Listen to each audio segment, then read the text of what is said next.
All right. Hello, everyone. It is I, the Bruce Wayne of Azure Lane, back at it again for yet another Azure Lane live stream. Oh, I need to get my, hold on one second. Head on over to the analytics. Get my window popped out. My chat window, of course, is what I'm talking about. I'm gonna need that. All right, and that way I can get my chat rolling. All right, there we go. Man. All right, and let me see if I can get my camera just about right. Okay. Conrad Day is in the building. Says, I figured tech was to blame. It's been only me this whole time. I was so alone. Well, I'm here as well.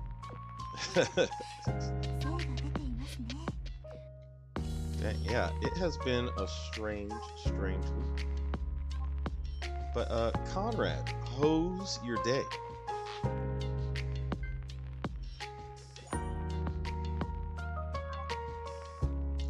See, I have been doing this event kind of off and on-ish. Let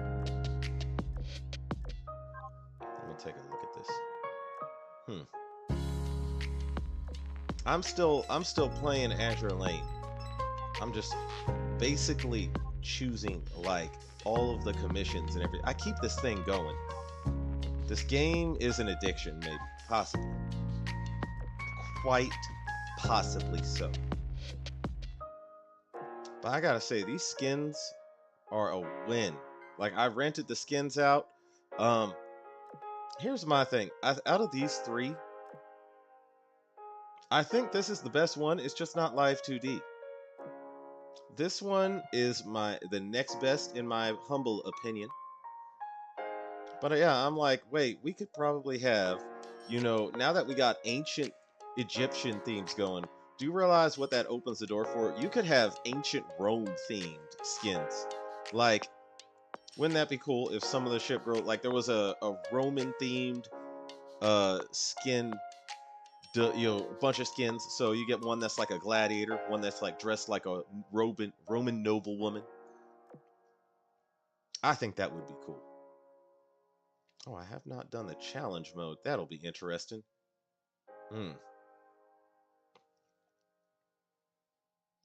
2 battleships.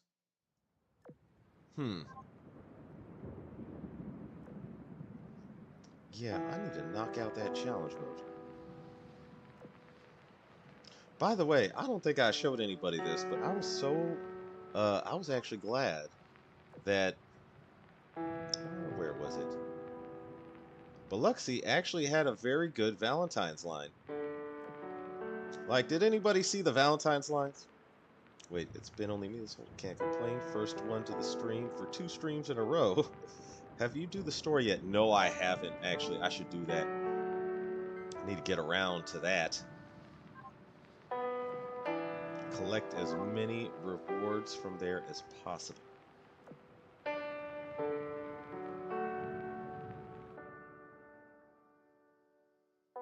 In general, I've tried doing the story like a couple times, and for the most part, whenever I try streaming the story, it seems like viewers leave.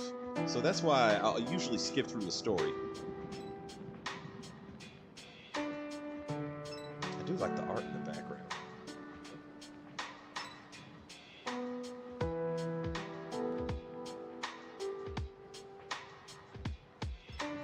Someone unforgivable shows up.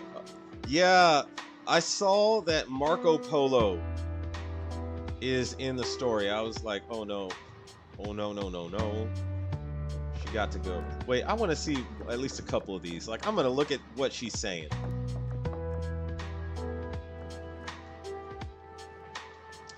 Here's my thing is, has she changed her ways, you know? Is she still trying to knock out all the Shikikan's waifus, basically? Because to me, that's the most evil gotcha girl character I've ever heard of. That is simply the most dastardly, the most evil ever.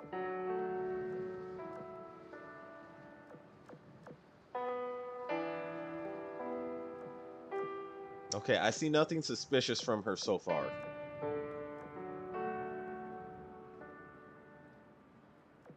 I'm waiting for her to actually just jump out and be like, see, my guess, nope. Okay, I'm waiting for her to just jump out of nowhere and be like, all right, now I have to delete all the other Shikikan waifus. All the other waifus got to go. That's how I look. I'm always looking at Marco Polo sideways whenever she shows up in anything now. This is, to me, the most evil character. Yeah. Oh, Edwin Deckers is in the building. He says, hey, OG, how was your day? My day is going quite well. And how's your day, Edwin Deckers? Oh, man. Okay. What is she talking about now?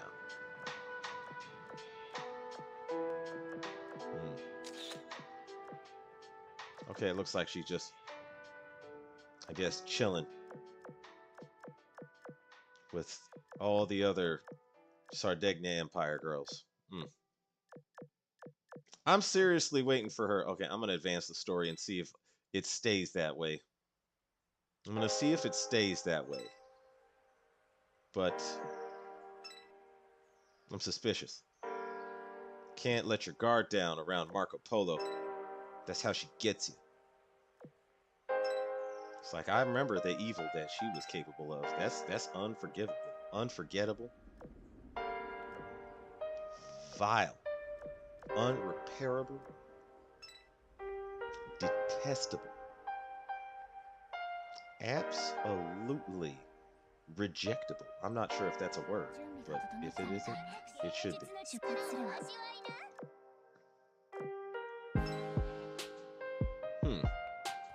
Alright, I guess they rocking and rolling here. I am good.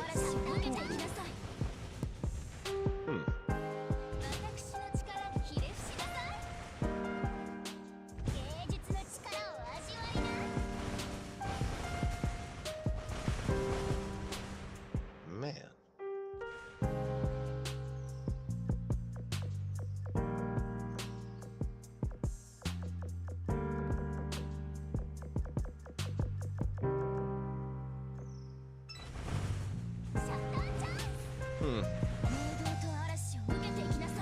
Still suspicious. Still suspicious.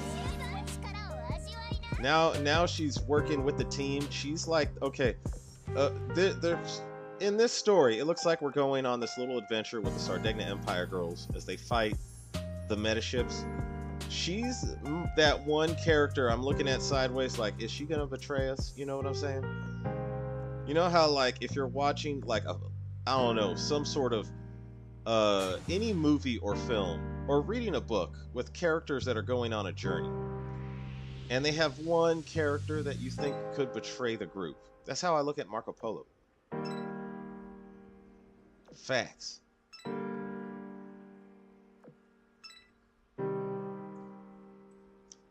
No matter what, I refuse to forgive her, not because of her obsession with the commander, but due to her being a damn traitor in the last pasta. Yeah. Yeah, actually, I remember reading one of those Avatar: The Last Airbender comic books that came out after the series had ended. I mean, the original Avatar: The Last Airbender, not Adventures of Korra or Legend of Korra, whatever that one was.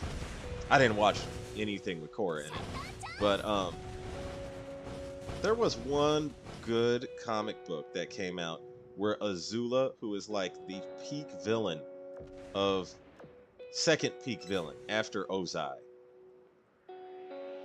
they went on a journey with her, and they were always looking at her like, I don't know if she's gonna betray us. And yeah, she actually did. They were looking at her. That's how I look at Marco Polo right now. In case I need to emphasize that further. That is how I look at Marco Polo right now. Oh, Nico H is in the building. Says, sup, OG? How are you doing? I'm doing quite good. How's your day?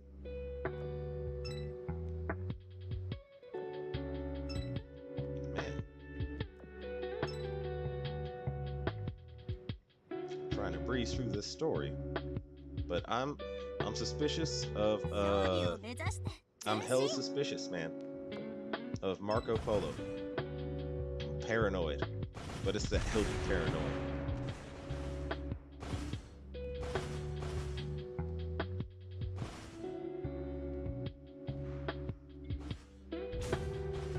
I gotta say, actually, this last week has left me burnt out. Had so much stuff to do, writing submissions for my book.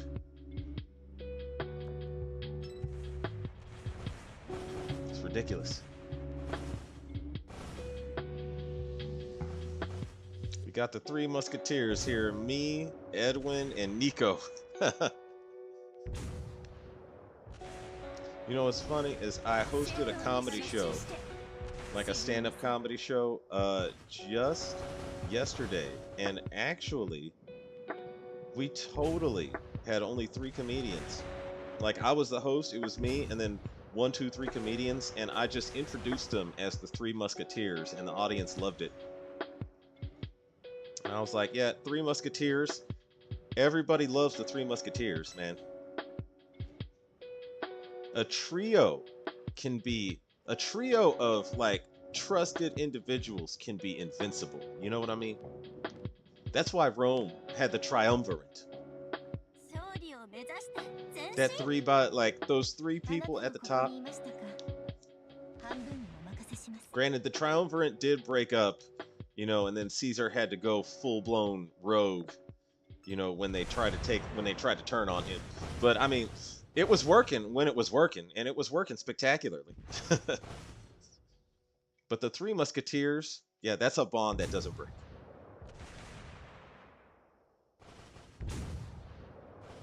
I'm okay looking for a job. I got fired last month. Oh no! Sorry for that, man.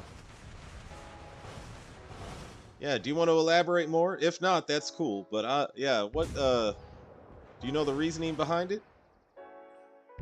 Sorry for that. Some rough luck. Oh, dang. Yeah, man. I mean, damn. Yeah, what was the job? I got some blame for missing too many days or coming a few minutes late. Ah, I see.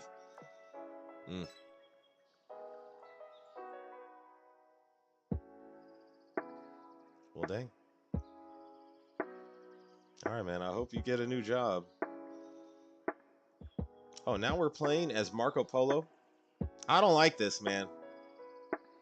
I don't like this story right now. I don't like this playing as Marco Polo and as a Vanguard ship, no less. This feels wrong and on so many levels already.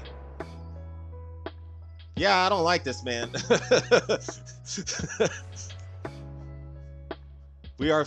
I feel like I'm helping the enemy here. Wait, I'm gonna actually play this story. See if she has gone rogue yet.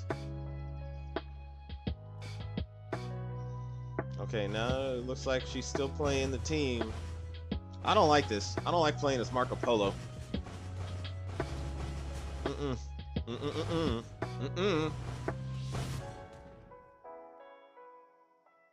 Rome had the triumvirate until they didn't. Yes, facts. Until they had Caesar.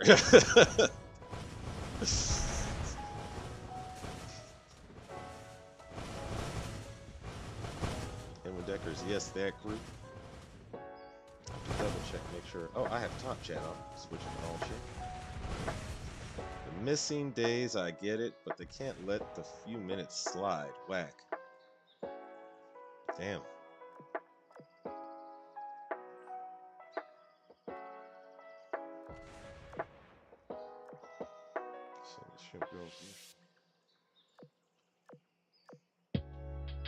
Okay, Marco Polo is actually, it sounds like she's doing some good work here, but I'm still suspicious. I ain't letting my guard down around her. If anyone is likely to betray everybody, we now know she's the one to keep an eye on. That last pasta event, you know, solidified that. Who can't you trust in Azur Lane? Number one suspect, Marco Polo. It's, you know, top of the list. She'll turn on Shiki Khan, she'll turn on everybody.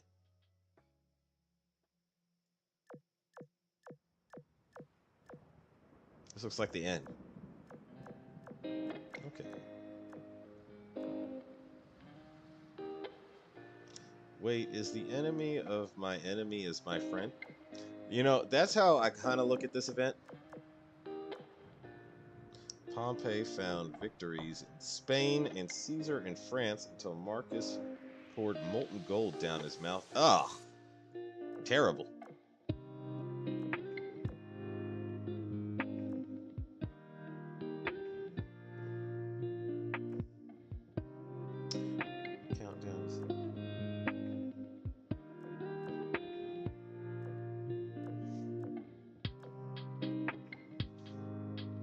We thought Rune had issues.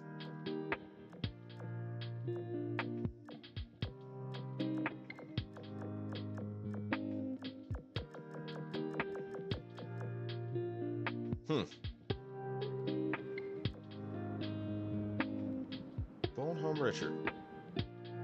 What's about to happen here?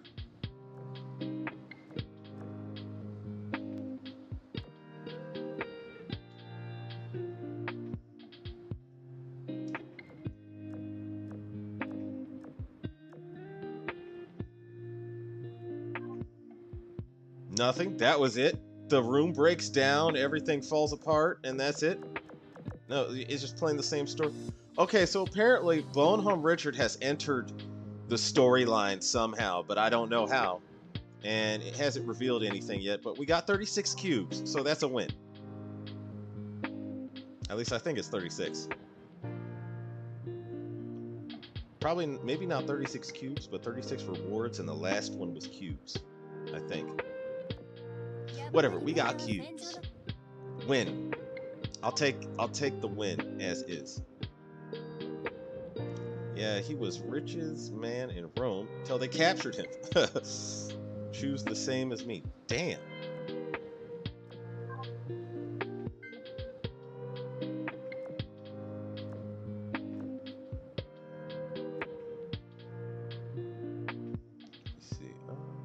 Okay, I'm gonna sortie this and get these rewards here from this event. I gotta say, I think right now the only thing I seriously need is the square cubes for Andrea Doria meta. That's about it. It was all a dream. Oh, okay. Bonehome Richard entered in the timeline during the Meta Repulse Meta Renowned event, if I remember correctly. Ah, I see. I see.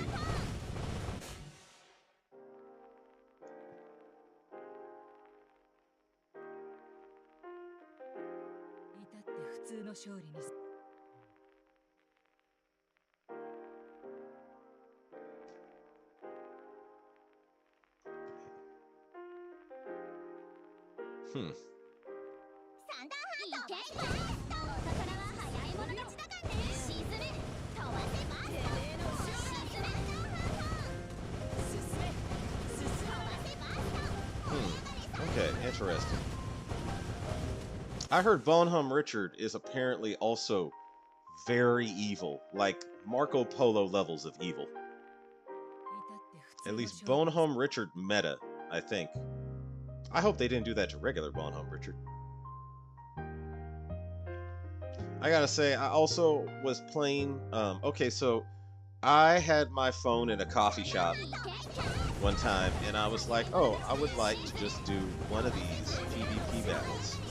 I click it and the loading screen stayed on for way too long. So the barista shows up and delivers my coffee, and she sees my phone with one of these loading screens up. And she was like, I mean, she didn't say anything, but I could see like one of her eyebrows just raise up a little bit, like, what the hell is he playing? I was like, yeah, I cannot break that rule.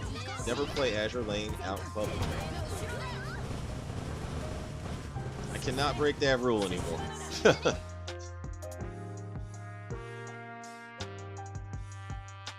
Dang. I was thinking about this. Wait. Yeah, actually, I think this was the screen. I think this was it.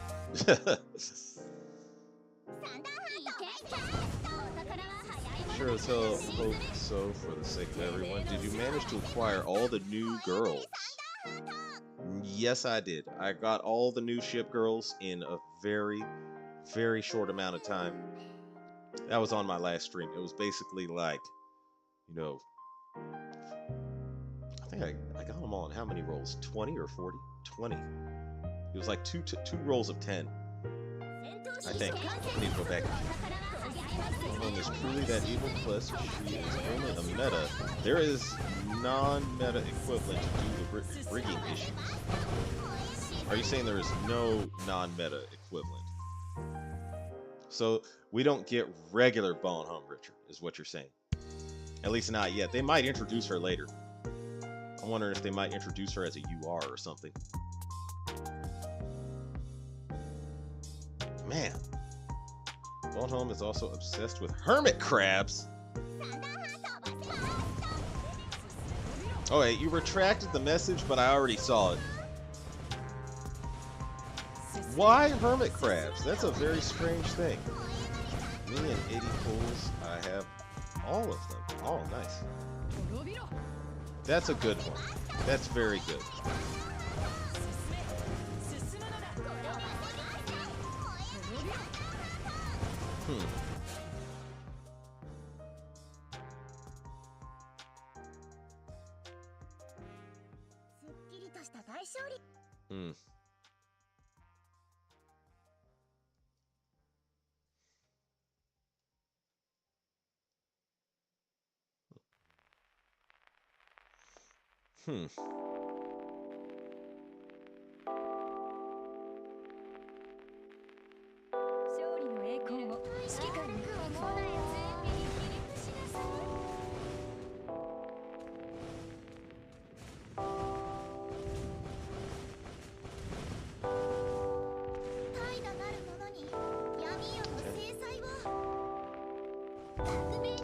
Okay, this looks like...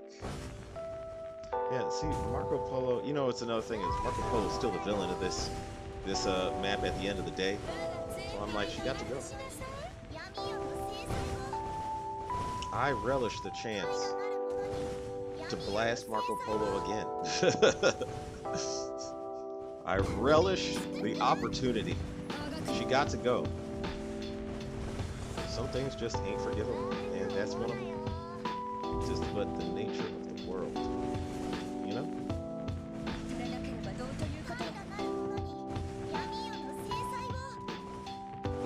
Or it's just but the nature of Azure Lane.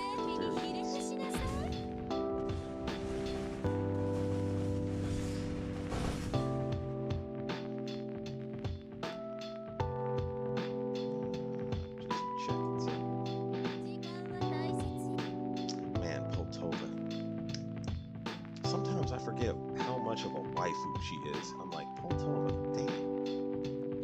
Brilliant. Beautiful. Spectacular. Okay, which one of these was I leveling up last time I checked here? Yeah, it was this fleet. Yeah, because I want that.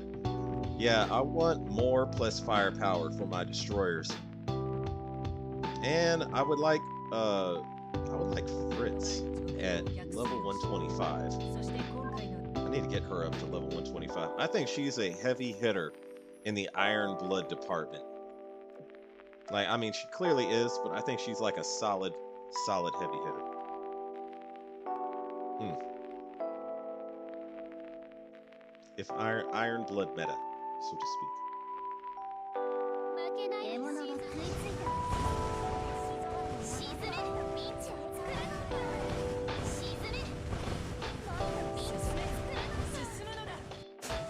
Damn.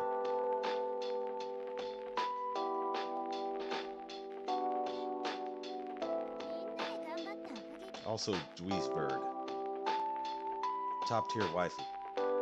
Hmm. Oh, actually, I think I can do some PvP right now. Yeah. Because, like, PvP. Okay, I have been obsessed with PvP lately. Because now it's unpredictable entirely. Like, it used to be there was, like, one or two solid combinations that would just dominate the entirety of PvP, but now there's so many that you could switch it up and get all kinds of different results. So I've been like experimenting with PvP all the time. Let's see, with Bone Home, if she did have a non-meta form, the lore would, for better wording, break down.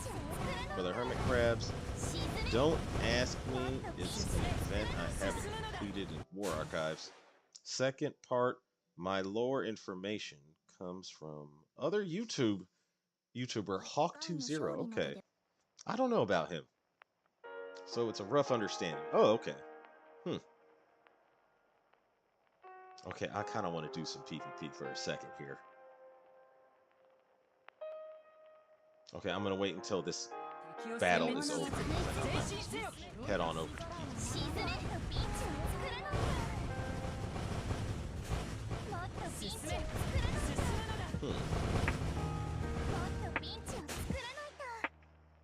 On a side note, so it's a rough understanding. Okay. Well, alright then. I'm thinking of a topic for Demon Time, because you know what I've been really craving now is, like, I need a Demon Time. Like, it's a serious Demon Time for the stream. And I'm open to suggestions, by the way. Any Demon Time topics you guys are thinking of, I would be interested in discussing them within reason, of course. And Lolly Johnston is not up for debate. No, we ain't doing that. Hawk is unofficially credited with being the primary lore guy. Oh, okay. So that's what he does.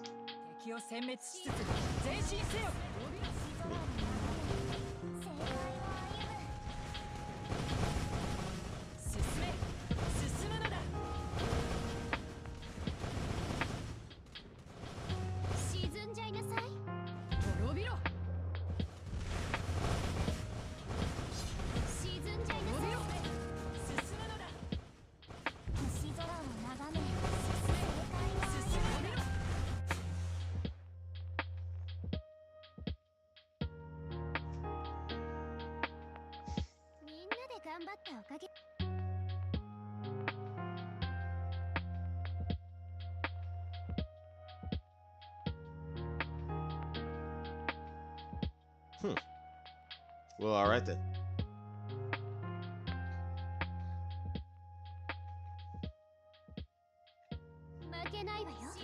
After this boss fight, I've been trying to get would Canada become part of the US? You know what's funny? I have a friend from Canada, and I was joking about that with him. I was like his name is Rick, and I was like, hey Rick, I just want you to know that when Trump annexes Canada, I cannot wait to finally greet you as my fellow American. Yeah, he was laughing too. It's all in good jest, you know. Okay, back to I'm gonna do some PvP. If I have the battles. It's all in good jest, but I've been joking about that with people. Okay, I don't have the battles. Alright. I need to wait a little bit. Never mind. Back to grinding this year, man. Yeah, I was joking about that with and pretty soon, another thing I was saying at one of the jokes I actually was going to say at my stand-up, but I did tell him the one about, you know, my friend Rick, but one of them I was also about to say but decided not to at the last minute is, and I also cannot wait to start greeting the Danish people on start greeting the Danish people on Greenland as my fellow Americans. Everybody up there, everybody on the North American continent, my fellow Americans, except Mexico. Mexico, I don't think they're ever going to be a state. And Mexico and everything below them. Yeah, seriously though, that would be awesome if Trump annexes Canada. I mean, I could travel to Greenland and Canada without a passport. I'll just hop in my car and drive on up there. That would be literally as far as I thought it through. I know some people are sensitive about that, but I was like, man, do you realize how much travel Americans are going to be able to do in the future with, like, you know, with no passport? Like, so much land we're going to be able to cover. Our living space is going to expand like never before. Of course, apparently, I don't know. Okay, I don't follow Canadian politics, but what I do know is apparently Trudeau seems wildly unpopular. That's how it looks like to me. I think a system similar to the EU is more likely. You mean like the EU, when you say a system similar to the EU, do you mean America, Canada, and Greenland, like together? Because to me, I don't think, like, let's say Trump did annex Canada and Greenland. I don't think it would look like the EU. It would probably, we would probably just treat them like extra states. Or here's another thing, since Canada is huge, we might take their, I think they call them provinces. They have like their own little versions where they break up Canada. Like Canada's broken up into its own little, you know, territories. I think we might take all of those and treat those as states.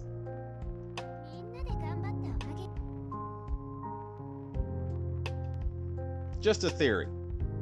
I'm not saying, I'm not here to talk about the morality of it. I'm just saying it would be awesome as an American to suddenly have all of Canada suddenly super open to travel. And Greenland. Yeah, Greenland, extra state. Whenever I talk about that with Europeans, they're sensitive, man. About that. They don't like that talk at all. They're like, Trump is evil.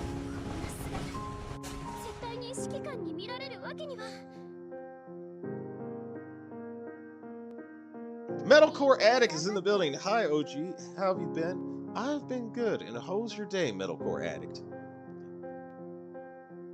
Yeah, I would love to travel to Canada, you know, without a passport. Snowboarding, you know how many Americans would be going to Canada to snowboard? They would get so much money just from tourists showing up to Canada. Like, our road trips would be epic. The road trips are gonna be so epic. I don't know if anyone Canadian is watching my stream is getting offended right now. I'm just letting you know. This is as far as I was thinking it through.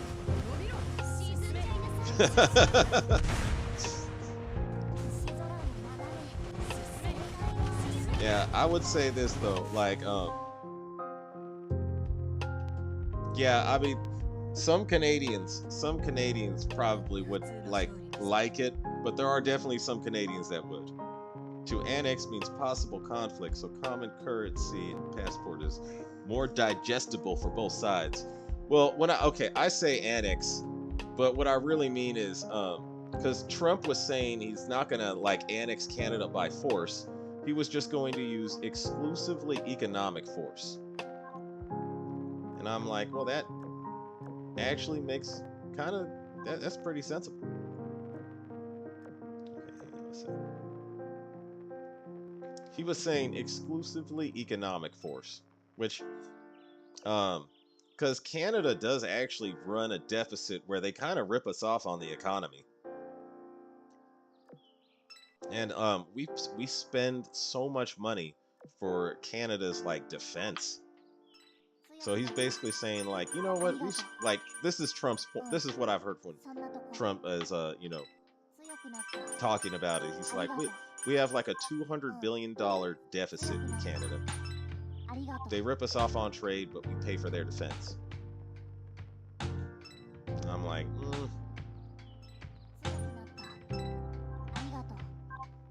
They get $200 billion from us every year. Dang. Oh, that reminds me. Okay, we got gems recently.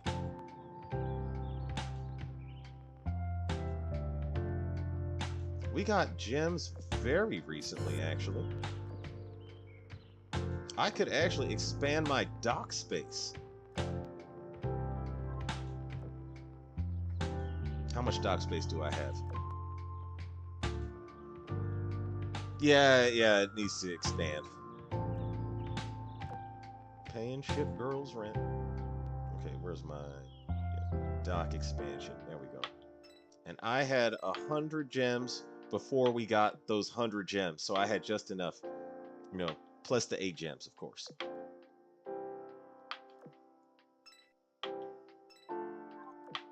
Dang.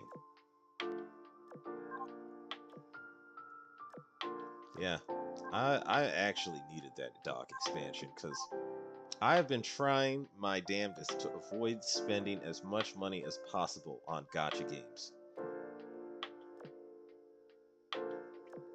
Like, there's a couple games that have taken some serious money from me. I think so far one of the worst of those was World of Tanks. Yeah, dock upgrade finally? Yeah.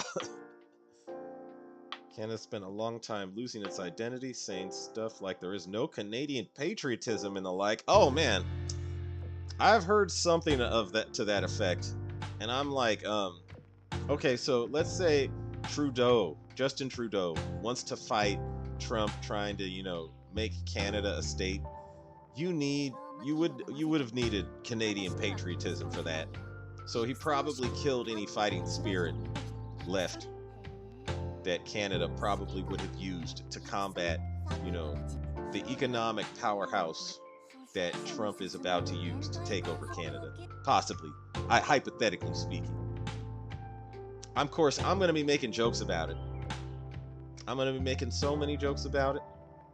I'm also going to check, do I have the right food that my ship girls are eating in the dorm? One of them, okay. Yeah, one's better than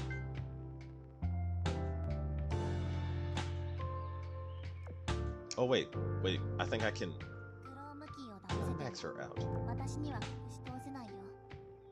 Yes, I can. Another +1 firepower for all my destroyers. Yippee-ki-yay. Alright. And... oh, I changed something in my PvP fleet, by the way. I will share that later. But let's see, another destroyer. What I need now is another destroyer that gives +1 firepower. All right, whose line is up next? Actually, Nubian gives +1, but she's on a special mission. Okay. Ognivoy gives health. Vaqualan also on a special mission. Litindoptable also on a special mission, gives +1 firepower. Okay, I'm gonna stick with the health. To me is just as good, actually. So I'm gonna choose her. She's already outfitted. Okay. Just already equipped for battle. And can I enhance? No, you're already enhanced. Okay. Because I know I have some ship girls that, you know, need Oh, she could. That was strange. It's a strange little glitch there. Okay. Okay, nope. This is it for now. It's time to attack. Now with Trump playing around with the idea of annexing Canada, now the government is asking their people to show Canadian pride, even though they've been trying to be a multicultural nation. That's not gonna work. Yeah, I've seen. Okay, so I've traveled around Europe, and I've seen like a lot of. Okay, to me, some European countries, primarily the Western ones, but it's starting to sort of bleed into the some of the Eastern ones too. Are like super liberal and super anti-patriotic, and that makes countries weak. That makes them easy to rule, easy to conquer. Because like, okay, so a lot of the times, you know what's crazy is like this kind of I saw this in California, like especially growing up in California. There was always something in the back of my head that knew there was something wrong with this, but I would see these like bleeding heart liberals, just like they would have so much compassion, like so much empathy for literally everybody and everything else except the American citizen. And when they get into office, they'd have zero problem like just taking tax dollars, raising taxes, and that money would not be given to American citizens. They would give it to literally anybody, anything, and everything else except the American citizen. They'd invite illegals into the state and then give them even more tax dollars and raise our taxes to like fund their education. There was always something in the back of my head that knew this was wrong. I was like, there's no way this is gonna end well.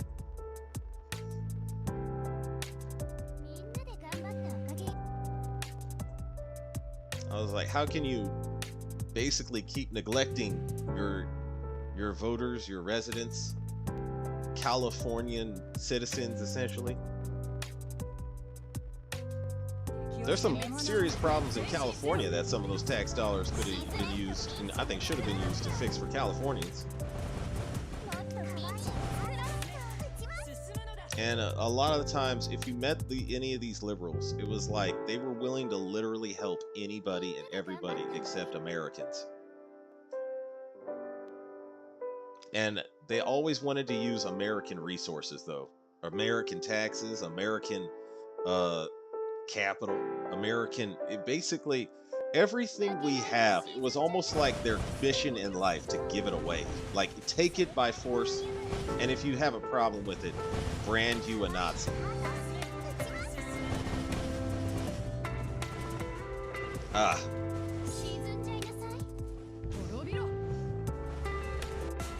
That actually never sit right with me. I'm happy that USA voters voted for Trump himself. Our minister Gert Wilders talks very positively about Trump. Oh, okay. Yeah, I've heard good things. Actually, I've heard some things about him too. Yeah.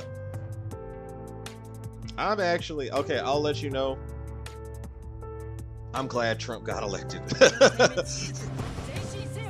I'm like, I'm glad he got elected.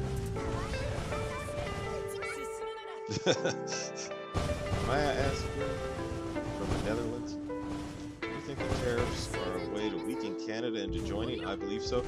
Well, he said that. He said he was going to, Trump said he was going to use economic power to try and pressure Canada to become, like, he sort of hinted at this. I'll need to see his speech again to see what he officially said, because I don't remember his exact words, but it was something along the lines of like, we can use economic power to make Canada a state, or at the very least make them start behaving like a state. It was something to that effect. I need to go take a look at his speech again. But I remember him saying he's basically going for Canada. And when I found out that we had a $200 billion deficit with Canada, like that's how much we spend on them every year. I'm like that. I'm like, wait a second. Yeah, we might as well have bought you guys.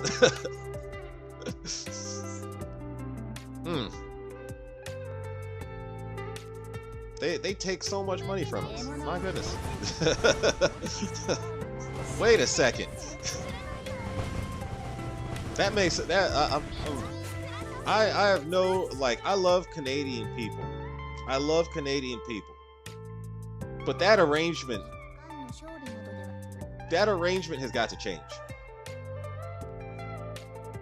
I guess demon time. We're having political demon time here. Guess that's what we're doing. It's all good. I don't mind. Do you think I was guessing from British Commonwealth. I'm a descendant from European geography. I'm like of most of us U.S. citizens. Oh, okay. Preach, my brother in Christ.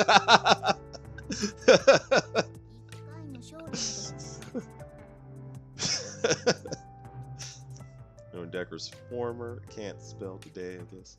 Political demon time. I'm loving it. Yeah.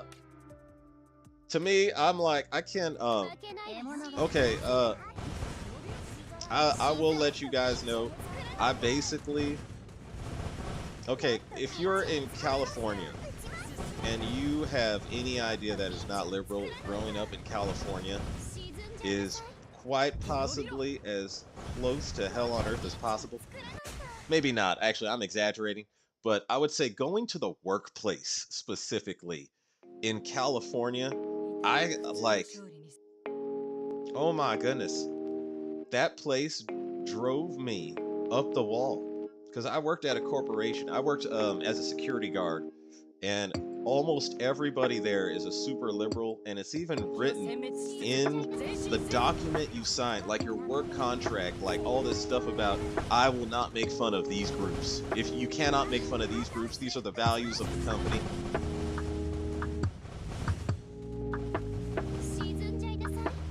I was like, man, this place is communist. I'm working for communist corporations out here. No, it's not British Commonwealth. I think you mean Commonwealth. I know, I was just stating my guess. No, Netherlands was captured by Spain and France under Napoleon. Oh, okay. And later, Nazi Germany. Okay, dang. Yeah. I remember, okay, I was watching a documentary about aircraft. Like World War II aircraft, and apparently there was one plane which I played in War Thunder and is actually very good, called the Fokker G1, and it was built by the Netherlands, and it was like the Luftwaffe during World War II, like before, up until they actually invaded the Netherlands, they had not actually come across a formidable enemy aircraft and the Fokker G1 was the first plane, or I think one of the first planes they came across that gave them like an unpleasant surprise. I was like, I had no idea the Netherlands were building, it's a heavy fighter, and the Luftwaffe, like, they basically destroyed a whole bunch of planes, whole bunch of, you know, old planes when they invaded Poland. Yeah, they were fighting old planes. Except France had some modern ones, but not in enough numbers. But yeah, the Fokker G1 was a nasty surprise. They were like, oh, the Netherlands, they're cooking here. Greenland might be difficult to annex with the locals not wanting to join either, but considering being independent from Denmark. Oh, okay, so if they don't want to join, I could see them not becoming a state. Like, if the majority of Greenland citizens don't want to join the U.S., I could see them not being a state, but what I could see them also being is becoming the next Canada after Canada becomes the next new state. And what I mean by that is it's like it's a neighbor that clearly we have a defense interest in protecting because they're on our border. You know what I mean? Like we'll have all these agreements with them probably.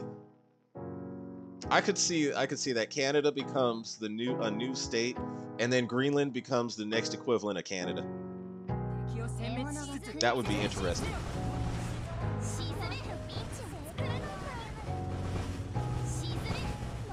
Yep, blame Napoleon for modern European borders to some extent.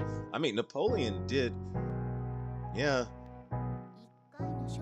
Napoleon did shape a lot. Dang.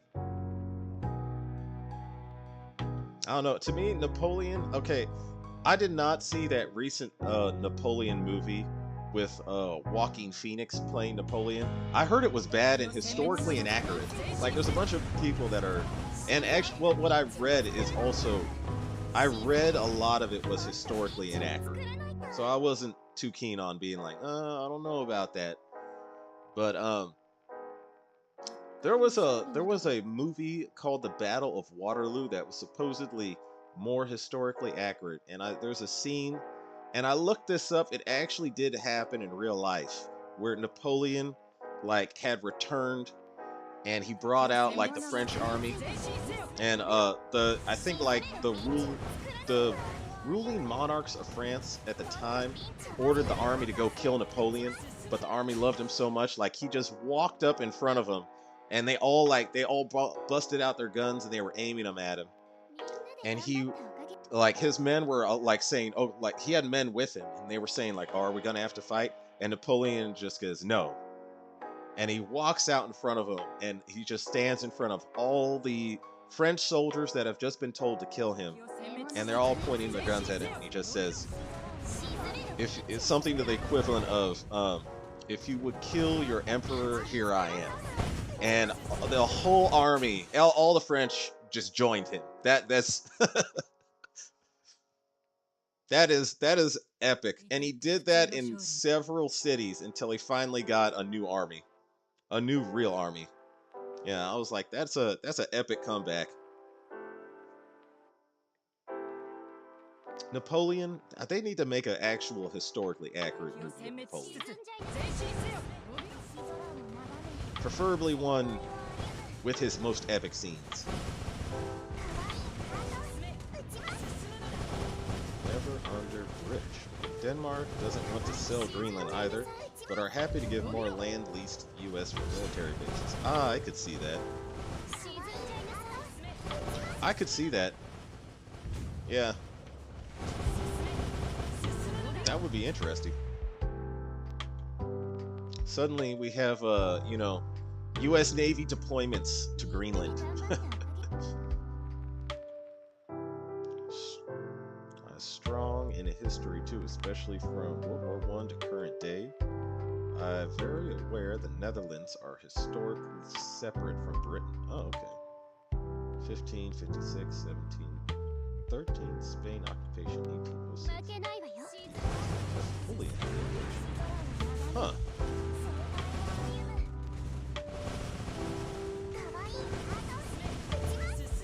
Interesting.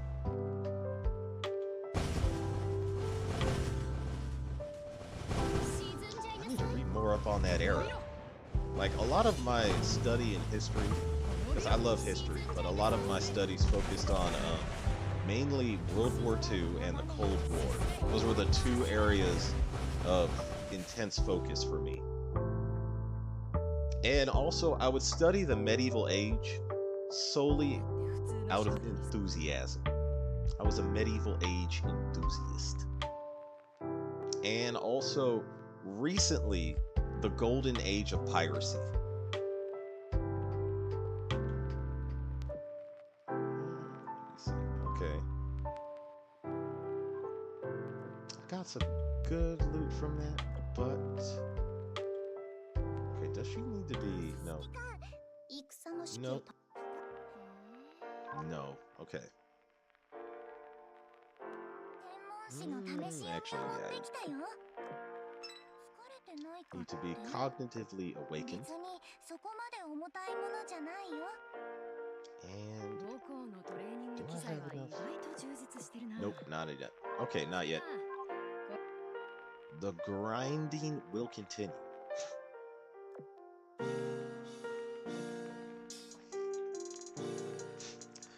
Don't forget about the Germans from 1930 to 1944, or 1940 to 1945.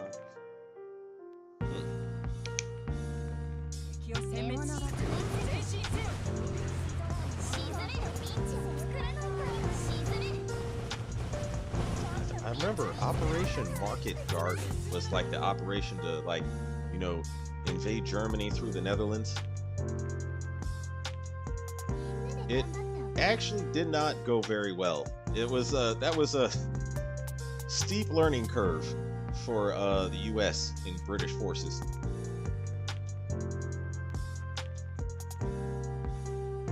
Which, for better reasons, we don't mention. 1 year off my memory is failing. Hello there, comrades. Oh, hello. And how's your day? I'm not sure what to call you because your name is in a foreign language. I do not understand. But welcome to the stream.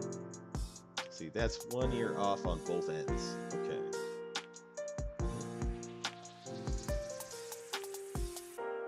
I need to look up the Fokker G. Well, I'll do that later. Because I found out, actually, the Fokker G1 is one of the coolest planes of World War II. Like, I looked up this thing, I was like, that's a surprise. I'm wondering if we're gonna finally get like Dutch ships in Azure Lane.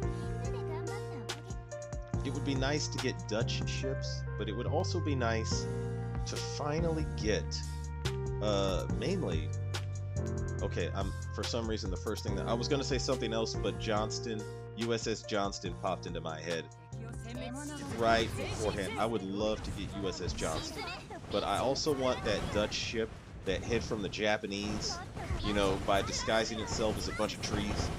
It disguised itself as an island and then slowly just kept moving when they didn't see any Japanese. You forgot me, Sage? I see how it is. Kiku. You know, I remember there was someone with a foreign name. I don't remember how to pronounce your name.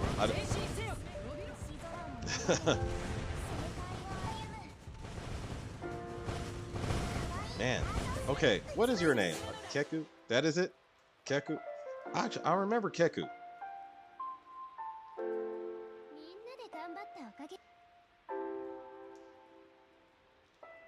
Dang.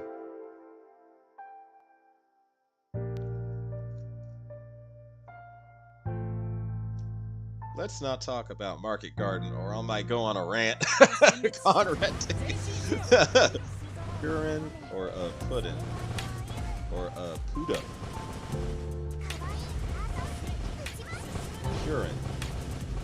Purin sounds familiar. Pudding does not quite sound familiar. Conrad Day, I'm interested in what your rant on Operation Market Garden would be. I'm very interested in that.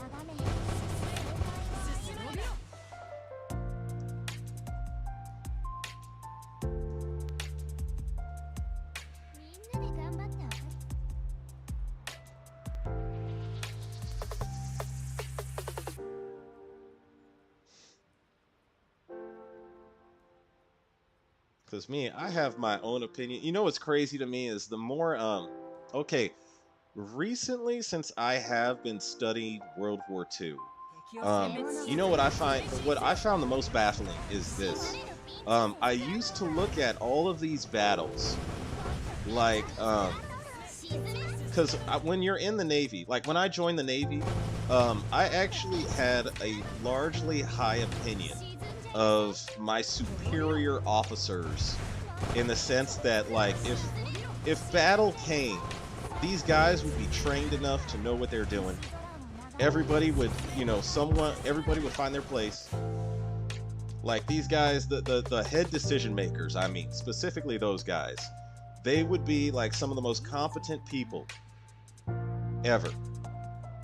And then I had that same opinion of World War II officers and decision makers back then in the military. And you know what the more I study it, the more I realized, man, a lot of these guys, like, and I'm talking mostly, okay, I'm talking a lot of, in a lot of cases, the U.S. Navy leadership and U.S. Army leadership. And U.S. Marine Corps leadership, I have not really focused too much on them, but I'm wondering what I'll find if I start reading more up on them.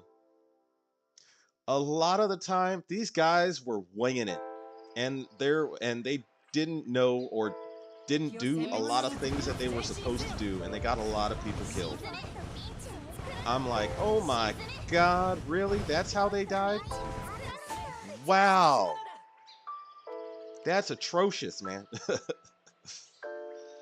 Dang. Like I was, these are guys I looked at as, because I looked ever since I was a kid, I looked at World War II veterans as like heroes. Like all of them are just giants to me. These guys were. I looked at World War II veterans. In fact, I still look at World War II veterans as giants and heroes. But I now see like a lot of stories about those particular battles. A lot of them were, the word I want to use is maybe whitewashed, told in too flowery tones compared to reality. I'm like, man, some of these guys should have got fired. Actually, a lot of them did get fired. Hmm.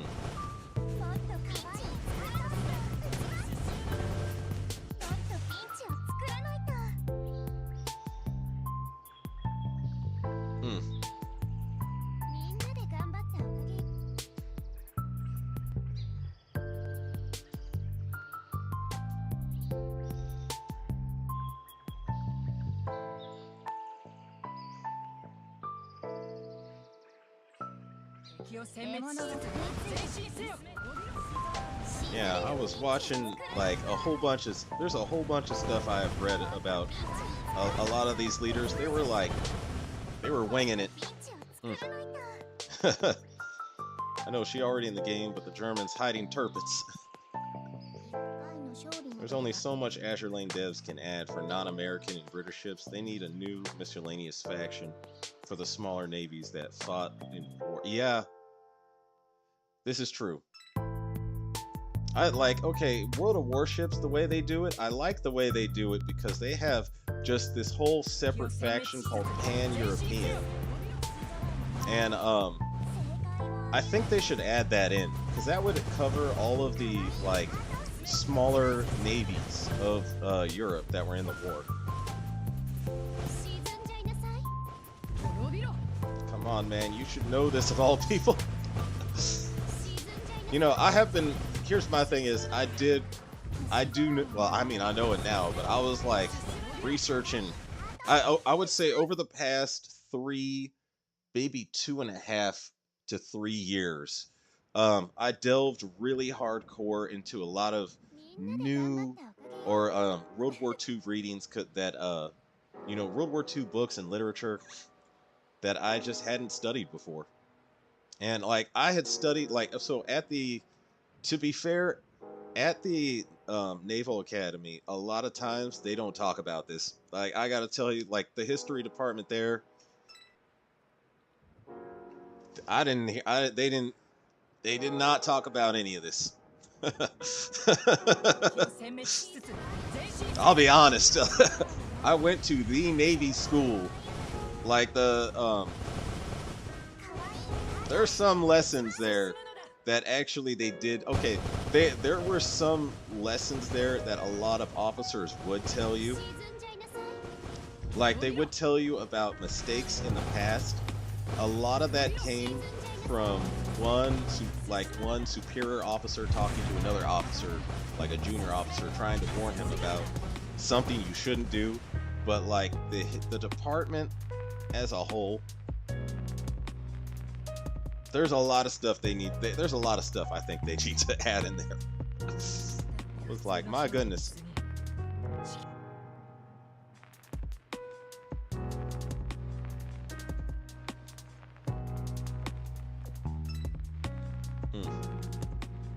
The booba levels are too high. This is true. Oh, welcome, Evelyn Everlasting. How's your day? Oh, we got exhausted ship girls. Hang on a second. I'm just gonna have them retreat and finish this food. Assuming they can get through this. Yeah, the booba levels are too big. This is true. The booba is too big. Yeah, like to me, okay, so here's one thing that I was thinking of. Conrad, you must read about the, I can pretty much Abraham, I'm not sure how to pronounce that right. What do you guys think about the new event? To be honest, okay, hear me out. I've asked other people, and I've heard the same opinion of the devs are kind of slacking on UR events. I honestly feel they could do better. To me, this seems like, okay, to me, this event seems like, I don't know, sort of like run-of-the-mill. Like, this is what it's like almost like they gave me exactly what I was expecting, the exact way I was expecting it to come. To me, the real surprise of this event was actually the skins. That was the biggest surprise, is these ancient Egyptian skins, which are absolutely killer. That's Scylla skin.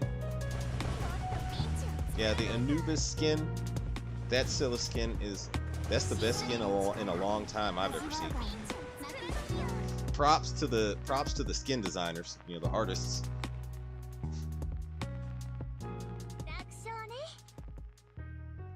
See, they're not high enough for me. Okay, okay, Conrad, you mean, yeah, to me, this is the thing. When they make the booba so big that it starts like hanging low, that's not appealing. There's a sweet spot. There's a sweet spot to the booba. There's a certain, you know, there's a sweet spot. They've lost that sweet spot in well, actually, I think they've done pretty well with this recent event, mainly with Raffello. But yeah, that sweet spot, like with it for a while, at least definitely with the last couple, you know, actually with many of the new ship girls in the last couple many months, most of the months actually, too many of the months. The booba is too big. I'm glad I'm not the only one thinking this, because, you know, there's a sweet spot. We gotta talk about the sweet spot.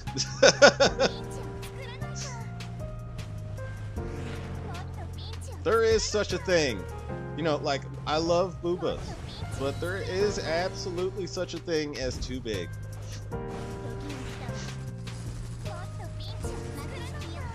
Random faction of food ships. I don't want no food ships. That's it. No food ships. We don't need any more, let's say, rocket and 2 grenades in Azur Lane. We only need no. Conrad Day, I'll try to. The World War II ship dressed like an island.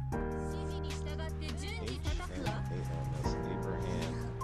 Cringe. Okay, yeah, I think that's the ship. Yeah, that ship should have one of the highest evasion rates in all of Azur Lane. Maximum evasion, the highest evasion of any ship ever in Azur Lane. Still want me to rant on Market Garden? Hells yeah, Conrad. Unleash. For better movie about Napoleon would be the Battle of Borodino. Okay, I think that's what it was. The Battle of Borodino. Did I call it the Battle of Waterloo earlier? Battle of Borodino. Is that the one where you see him like march out in front of all the French soldiers, and you know they're ordered to kill him, and he just stands in front of them and it says, "If you would kill your emperor, here I am." And they all, you know, the soldiers faint. They fainted, like one of them faints like he's at a Michael Jackson concert. That's how epic that moment was. Like Napoleon was the equivalent of Michael Jackson at his peak for France in his day. Torpedo and 2 depth charges. Yes, torpedo. We only need, you know, that like, okay, Dave Chappelle is one of my favorite comedians, and he had one bit where he said that, and this is true. He said, he's like, every straight man has a rule, and it's called the 1 penis per fantasy rule. Ain't nobody is guest starring in my show. This is a one-man show. You understand? You understand these, what, you know, this joke here. It's a one-man show. The 1 penis per fantasy rule. That's a long-standing rule. That's a lifetime rule, man.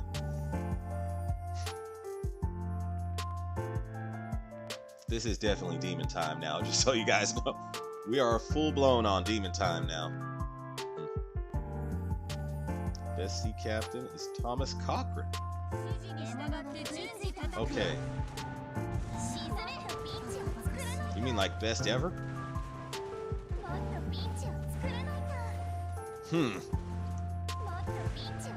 Ooh. You know, okay, now this is getting to me. Because now I'm thinking, who is the best sea captain of all time? Clearly, okay, I need to look up more on Thomas Cochrane. I'm like, okay, I don't know his feats. I don't know what he's done. I've heard the name, but now I need to go look up what he's done. But to me, like, obviously, Admiral Nelson is high on that list. He'd be a competitor. Best sea captain of all time. I'm trying to think now. Dang. Okay, this fleet was clearly not strong enough to finish the job. So, I need a new fleet. New grinding fleet. Alright, who's exhausted here? Okay, she's fine, she's fine. Ah, Duisburg is exhausted. And Fritz is exhausted. And Indiana. And Constellation. Okay, I need a new backline and a new light cruiser to grind. Okay. Oh, by the way, I really like Kirov Meta. Like, I was using her recently. She's actually a very decent light cruiser. Oh, ooh. Yeah, you. For sure. Yeah, she delivers +1 firepower. So she's got to get... She got to get involved in this. Also, I don't think I was raising her for any particular reason. There's other ships that are a higher priority than her right now. You, I think. She'll at least give some anti-air. Alright, new backline. So, she's out of order. Actually, I need to get her to level 125 as well. Huh. See, I don't use battle cruisers, so I don't see a reason to raise Hiei all that much.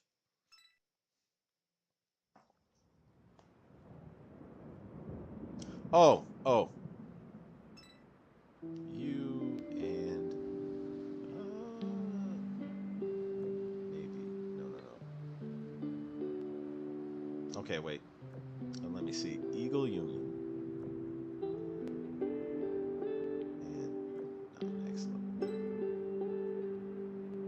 Yeah, Maryland. Actually, I could use the whole back, because... No, actually, I'm going to use the whole back line of these. Yeah, because these 3... Like, I'm clearly an Eagle Union, almost exclusively Eagle Union main battleship user. Oh, maybe I could try this out. Just give them each a different gun, just for S's and giggles. But I don't have them at level 125 yet, and I would like to get them there. Alright, which of these guns could I get? You know, there is some anti-air here. Okay. Yeah, they're not outfitted at all, but that's fine. I have the guns to spare. I have all of the equipment to spare lying around here somewhere that I could just slap onto them. Because I would like to get them at level 125. Yeah, I'll take this one for sure. Actually, no, I ain't gonna give him that. You know what, I'm just gonna give him that. Because I know that these battleships are good now, the Colorado class. But I haven't really tested them out yet. I mean, I've tested them in the sense of like I raised them.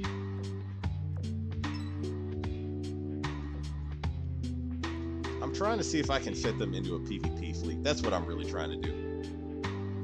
So I was like, I bet they would make some pretty decent PvP fleet setups. It's possible.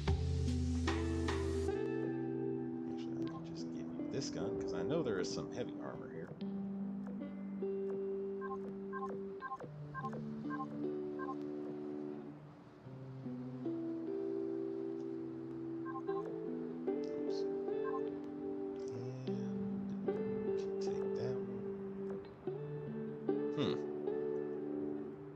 I'm actually eager to read Conrad Day's rant on Operation Market Garden.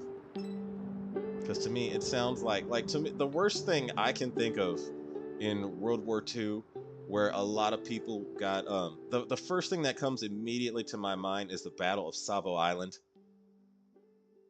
Man, that is really atrocious. Actually, why don't I just give them an autoloader just for S's and giggles?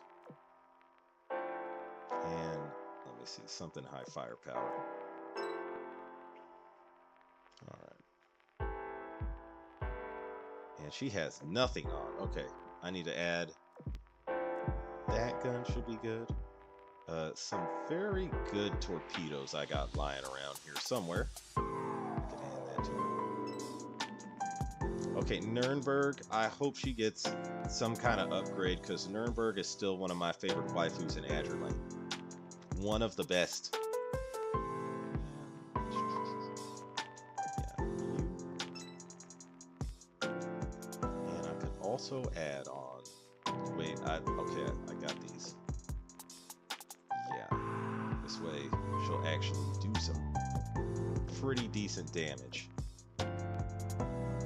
Yeah, I'm eager to read this rant. I'm so eager to read this rant. I wonder what's about it. Oh, also, I need to awaken them. Okay, you have been awakened.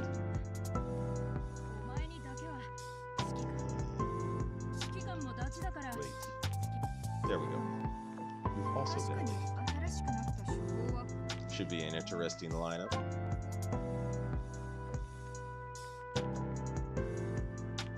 There we go. Okay, where was I at here? There's a whole YouTube documentary on Thomas Cochrane. He was a wood ship captain, galleons. Okay. All right, here we go. With Market Garden, I get the bridges were important. However, they didn't do enough scouting on the nature of the enemy defenses. They had overly complicated the airdrops. Oh boy, here we go. I'm gonna skip down to keep reading Conrad's rant for a second, and then I'll go back up. Plus, the Allies had patent on absolute mission and took important resources from that, extending his supply lines, thus leading to the Battle of the Bulge. We all know what was at stake if the Axis would have been successful. The supply dumps were there for the taking. There, that's my rant. Any complaints? Nope. Yeah. Dang. You also forgot the German SS 20-kilometer swarm were there regrouping and resting. Arnhem. Oh, Shadow Angel is in the building. How's your day, Shadow Angel? Hi, OG. How are you doing? I'm doing quite well. Doing quite well. Okay. Dang. Rant complete. Yeah. The Battle of Savo Island is, like, to me, the worst American Navy leadership got. So it was basically like, man, okay, so we took we took these islands, and there was this gap between the islands, and it was nighttime, and we had only 2 destroyers. There's this gap between the islands that a bunch of Japanese ships could theoretically, well, theoretically it actually does happen, come down and just start gunning a bunch of, they could gun all the ships and a ship fight could break out. And we had a bunch of Marines on these islands that needed to be guarded. So in the middle of the night, I'm trying to simplify this. Okay, so we had 2 heavy cruisers on the southern side of this island and 3 heavy cruisers on the northern island. And at the end of the gap, we had 2 destroyers just patrolling.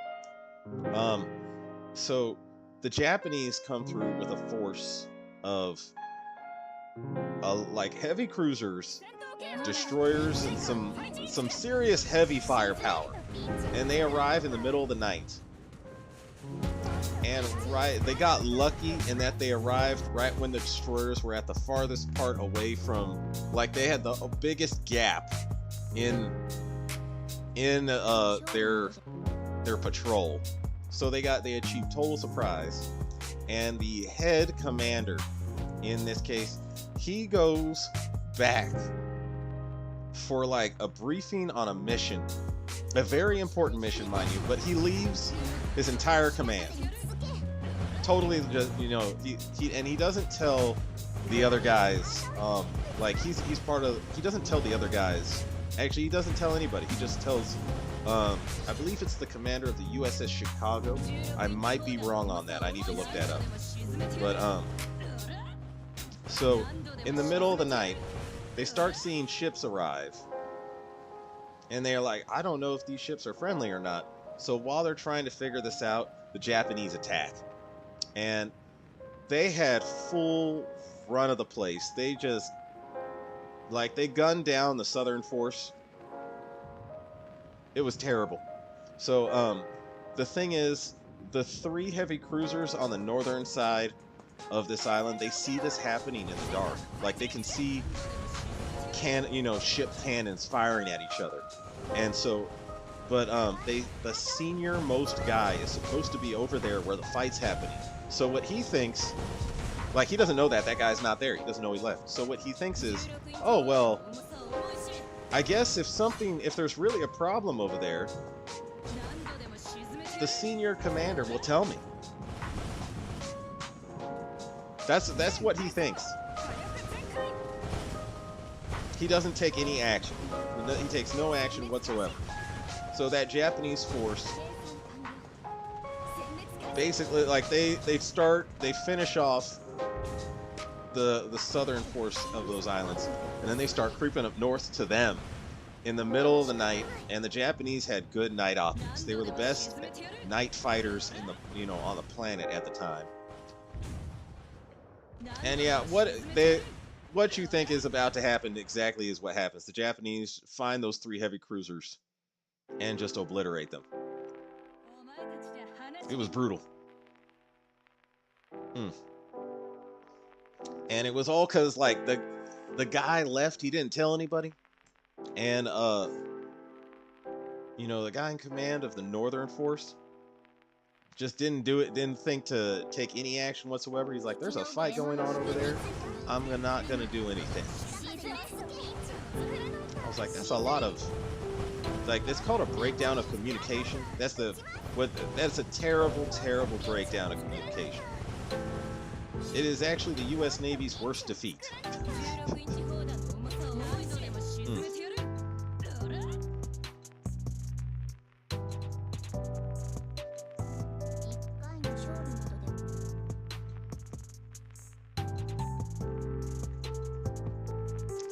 Also, the Brits pause for thee, and for the Infantra outside, I'm gonna butcher pronouncing Nijmegen, and they stop just 10 kilometers before Arnhem. Okay.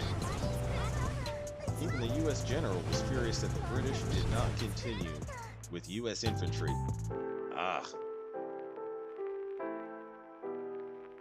Dang. I was trying to hit the highlights of what went wrong. Oh, sorry. Didn't forget that some U.S. vessels had radar and the admiral in charge refused to use it and trusted. Plus confusing, unclear communications. Man. Top post relates to Savo Island. Yeah. Yeah, man.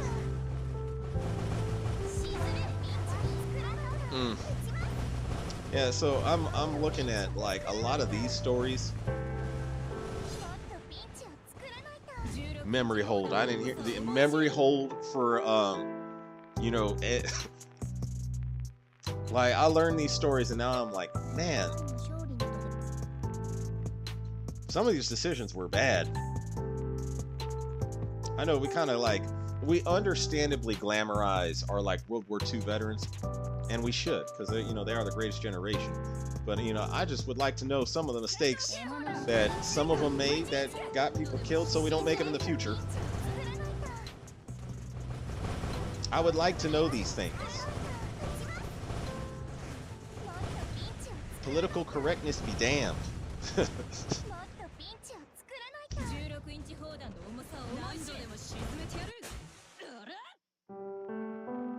But the German blocks the road to Arnhem. Sorry, was 20 kilometers. Oh, okay. Huh.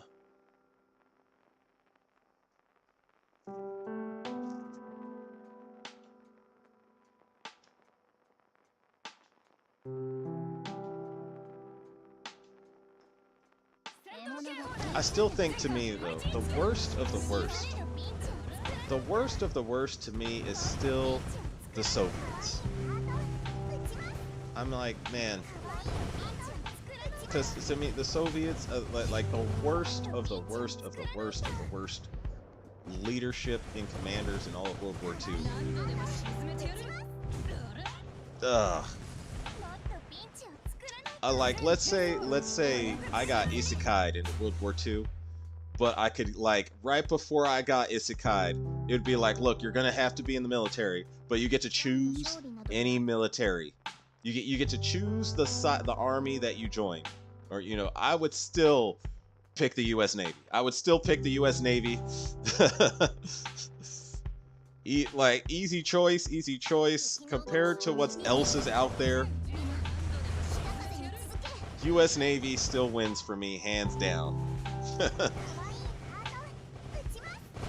Yeah, the Soviet, they put themselves in a pickle with all those purges that got rid of the experienced commanders. I wonder how, like, there's a side of me that actually really wonders how modern Russians, like today's Russians, are taught that part of history. I bet they don't sugarcoat it. But, I mean, yeah, that would, the worst to be in still is the Russian army. I would like, still, out of all the World War II armies, if I got isekai'd into World War II, yeah, they'd be the last pick, if at all. And even then, it'd be like, let's say, imagine this. Imagine you get isekai'd in World War II, and instead of getting to pick which country you're going to be part of, like which military you join, imagine, what if it was random? Like someone, I don't know, they roll a dice. Yeah, they roll a dice. One side has the Soviets, the other has Germany, Italy, Japan, USA, Britain. If that dice lands up Russian, I'm going to be running.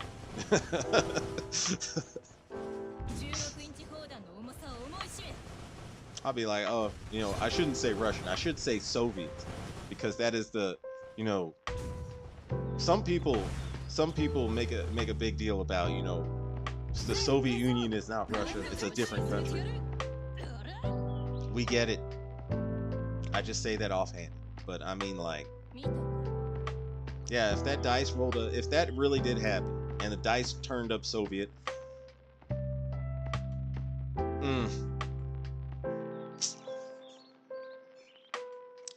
I might, you know, I'll figure out a way to join America.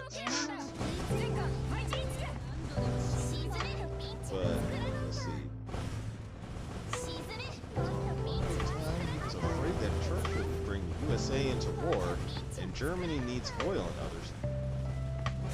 others. Second rant time. Okay, Conrad. Let's hear it. Germany should have invaded the USSR in 1939 when they were both numerically and technologically superior to them, then focus on either taking Moscow or the oil fields. You know, for me, like when I studied the German, like the Eastern Front, I seriously think if they went for the oil fields, that might have actually saved Germany. Because the way, like, even Allied generals were saying this, they were all saying, the way we beat Germany is by starving them. You starve them of oil, you starve their shipping lanes, you starve them out. Because German land itself alone is not enough to fuel the German war machine. It doesn't have everything it needs there. So when we cut off like North Africa and the oil fields there, that was when the German army really started crumbling. But they needed oil. They did not have fuel for their planes, because they definitely had the planes, they had the ammunition. They did not have the fuel. And they were running out, okay, they were running out of pilots, to be fair, near the end there.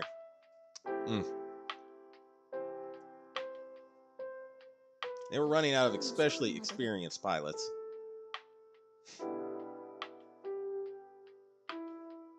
Yeah. I think if Germany went for, if he went for the oil fields, yeah, that might have done it. And also, I would also say this. Okay, so the reason, I don't know if YouTube's gonna be sensitive of me saying his actual name, but I'll just say AH, just to be sure. The reason AH declared war on the United States was solely because of an agreement with Japan, but also because there were actually incidents of it was two reasons. Mainly that agreement with Japan, and he also overestimated Japan's ability to win in battle against the USA, because like he thought basically, okay, Japan's gonna keep them wrapped up over there, but AH did not travel to America. He didn't know we had, you know, all these production facilities that could keep cranking out war materials for, you know, in spades that to this day have never ever been replicated. World War II America was a war materials production machine, the likes of which has never been seen in history and may not be seen ever in history again in my lifetime or anyone living right now. We were cranking out a destroyer a day. A whole destroyer warship. We got to that point. A whole destroyer every day. It's ridiculous. Whole ship.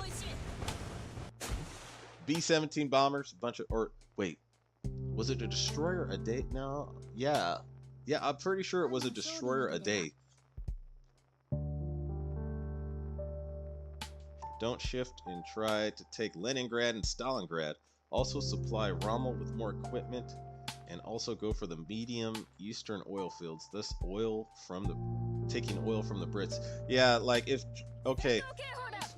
I think AH got wrapped up in the whole, if we take their capital, it will demoralize them and we'll win.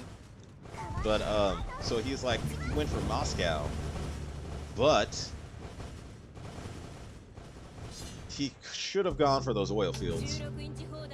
Like, I remember studying this. I'll have to look it up again, but there was like a split moment where he had a decision to make, where he was like, I can either commit to trying to take Moscow or I can take their oil.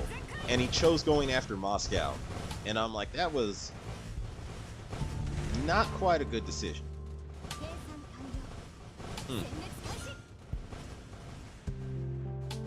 That was a bad decision. That might have cost him the whole war there.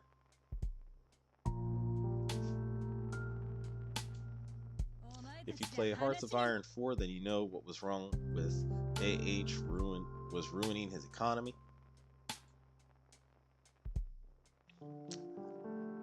I mean, to be fair, he was at war against like, essentially everybody by that point.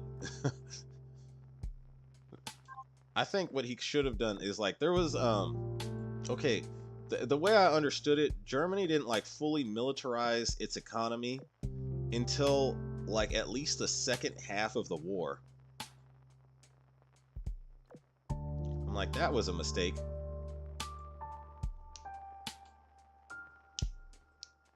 I think I'm gonna have to look some of these up again, but I think that's like he did not fully militarize the economy until like late, like, or not late, but like the second half-ish of the war. And he also did not know that the Soviet army was as big as it was. So like when the Germans invaded, the East, when the Germans invaded the East, the Soviet Union, they were looking around and they would find units, they would capture these units, and there would be units that they did not know about and had not even heard of. So they would capture some Soviets and be like, wait, what unit are you guys from? And they would say like some ridiculous number, the 789th. And he'd be like pulling out his papers on his documents on units that German intelligence would say should be there. And he goes, that unit doesn't exist. Something's not adding up here. Like the German officers started getting real suspicious when more and more of this started happening. You're like, wait, that unit, you have a 789th unit? Dang. If they managed to take Moscow, they could have taken the much-needed factories, or they could have been moved deep into the Urals. Oh, okay. Yeah, I mean... yeah, but they wouldn't have had, like, if they took the oil, they might not have had the fuel to operate the tanks that would have come out of those factories. Second is complete. Chat, did I miss anything? Middle Eastern. Wait, plus those factories that could increase their military output numbers. Ah, I see. But AH was stressing the economy due to economic crash. Look what Ukraine is doing to Russia oil. I mean, I think like, okay, so AH, when he came to power, he actually did change the German economy so that it became a powerhouse once again. He did, I think, come to a point where I think he did overall basically get the economy pretty well before the war. But yeah, after the war, I'm like, he should have, like, so I think he should have militarized the economy like much sooner. Like when, maybe like before, because I don't think he actually militarized the economy before invading the Soviet Union. Because he thought he overestimated how easy he thought it was going to be to beat the Soviets.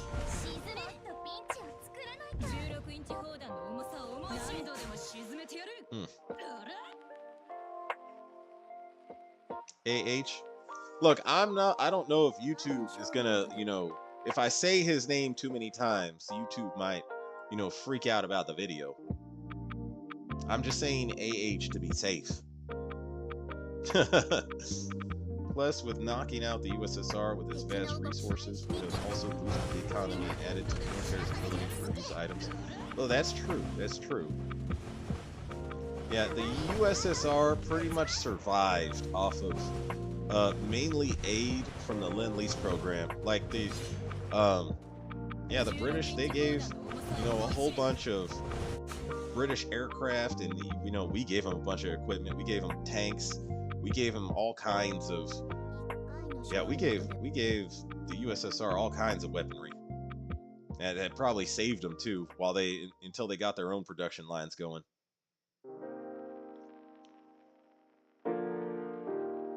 My grandpa was part of the What? Aru supremacy? Well, dang. I bet you got interesting stories growing up.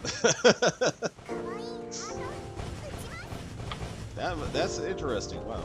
Just don't say it, OG.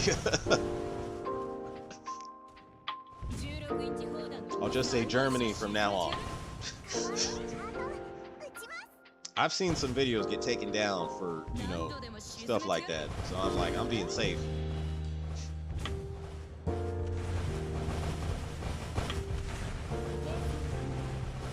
Just to be safe.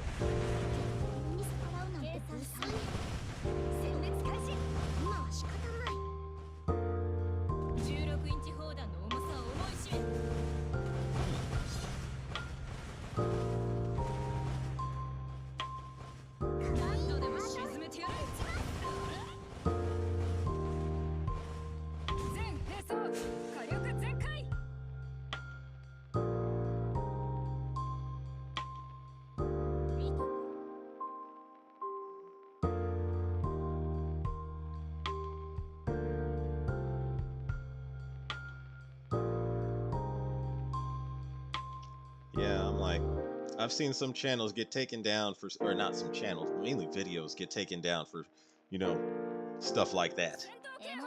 I'm just being safe.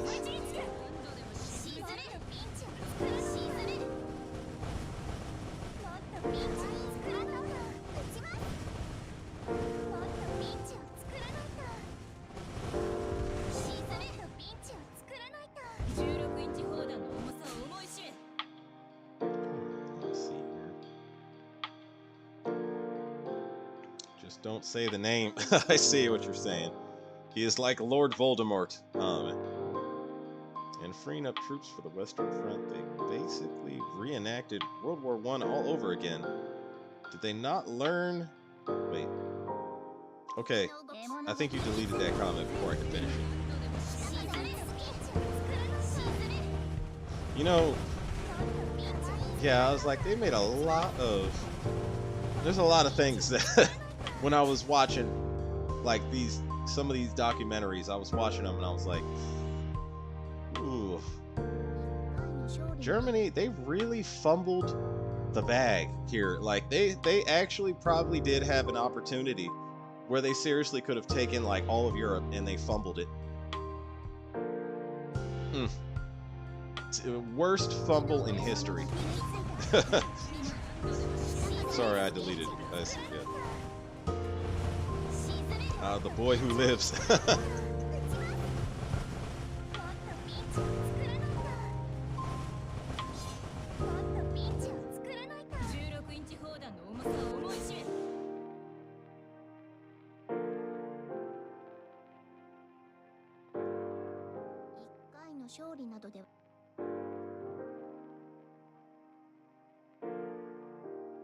wait, here.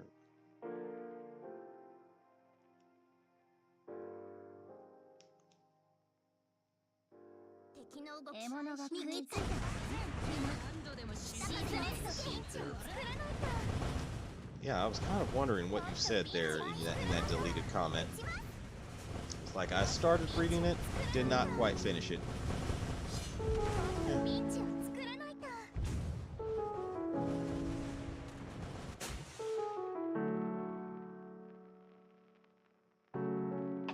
Same with IJN attacking Pearl Harbor. Yeah, they thought they were gonna just, you know, knock out our battleships. They hoped our carriers were gonna be there. They thought they would knock out our battleships and carriers and war would be over. They had the same equivalent to us that Germany had when they invaded the Eastern Front. Yeah, they didn't know we had production lines that we were like, soon as they bombed Pearl Harbor, everybody was like, all right, change up the production lines. I want a whole destroyer produced every single day. I want these all cranking out destroyers and weapons every single day.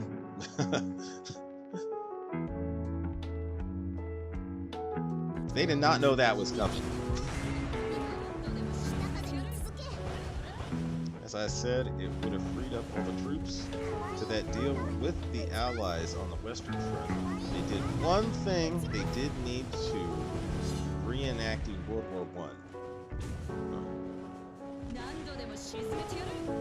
Yeah, I think if he didn't, okay, so I think if Germany did not declare war on the U.S., because there were some incidents where like U.S. Navy ships would team up with British ships to attack. It's essentially attack German ships even before the declaration happened. But I know that FDR, he was looking to try to get into World War II. Like if you look at what FDR was like saying, he was actively trying to get the U.S. involved in World War II. And like the American population, they weren't going for it. They were like, we're isolationists. And if you really look at why FDR was trying to get in World War II, a lot of it had to do with like essentially saving his failing social policies at home.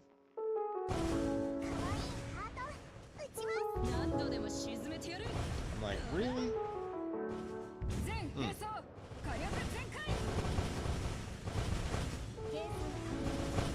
World War II, the more I study this war, the stranger it gets. Like anything you could imagine weird or bizarre happening, that thing either happened or something weirder happened. Something more weird actually happened than some of the stuff I thought could have happened. Like, I remember thinking, wouldn't it have been funny? I remember thinking this before I learned it actually happened.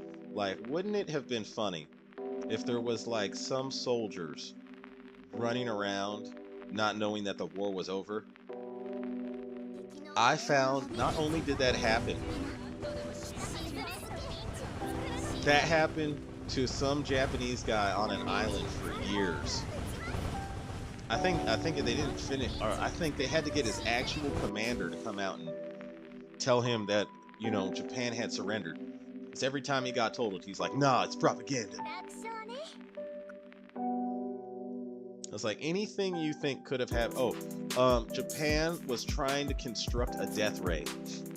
Yeah, lasers in World War II. Japan was trying to build a death ray. Actual death ray. Anything you think of that could have happened in World War II that was weird, that thing did happen, or probably something close to it happened, or something even weirder happened. That's exactly the adventure of studying World War II history. See, my rant is finally over. Didn't need to. Oh, okay. See, they didn't need, or I'm guessing you mean they didn't need to do one thing.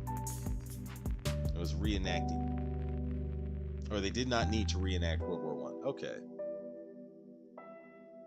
Oh man, I gotta sort some of these ships. I have no carriers I particularly need upgraded. And the rest of those is upgrade material. Enhancement material for other ships. It's the ship girls I feed to the other ship girls. Midway in Santa Cruz battle, if I spelled correctly, was the death sentence of the Japanese Marine. Midway is spelled correctly. Oh, Santa Cruz, yeah. Yeah, see, okay, thanks. Yeah. Midway. Okay, Midway is also a fascinating case because if you look at a lot of okay, the Japanese, I think actually Midway is one example where US Navy leadership was 100% on top of the ball. Like they were on, everything that could have been done right, they did right from top to bottom, mostly. For the training that they had and the equipment and planes and everything that they had at the time, that was one time where the US Navy, like every T was crossed, every I was dotted. You know, broke their intelligence. Like that was some brilliant thinking on the U.S. Navy's part. That was peak. That's like peak U.S. Navy leadership right there. Mm. And also, we also got lucky. Also got very lucky, but luck is what was it? Luck is when preparation meets opportunity. That is exactly what luck is, when preparation meets opportunity. That was Midway. Did you read my message to the world militaries, or which one? I'm gonna scroll up and see if I missed it. I don't think I did. Okay. Yeah. Oh, Mike992 is in the building. How's your day? My day's going quite well. How's your day, Mike? Still waiting on John to start release USS Texas. I'm really hoping. I want USS Texas. I'm really hoping she is the most, I would say, basic cowgirl ever. Most basic, like, cowgirl, law girl. I want to call her like maybe a sheriff or a lawman. I'm really hoping they just make her a cowgirl. She just walks in wearing the cowboy hat, 2 6-shooter pistols, cowgirl boots. That's what I'm hoping for USS Texas.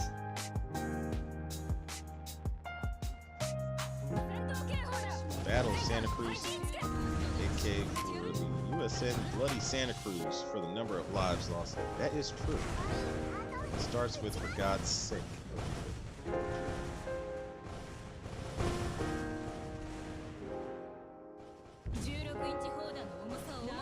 I don't see any message. I don't actually see any message with "for God's sake" starting at the beginning. Yeah, I don't see the message.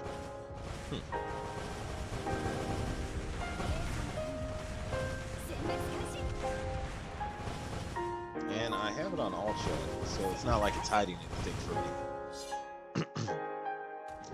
Anyway, where was I at?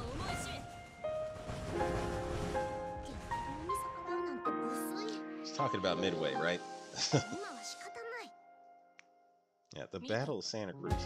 Yeah, Santa Cruz. I think that's the one. Okay, wait. That is the one where Hornet got sunk, right? I want to be sure, so I'm going to look this up.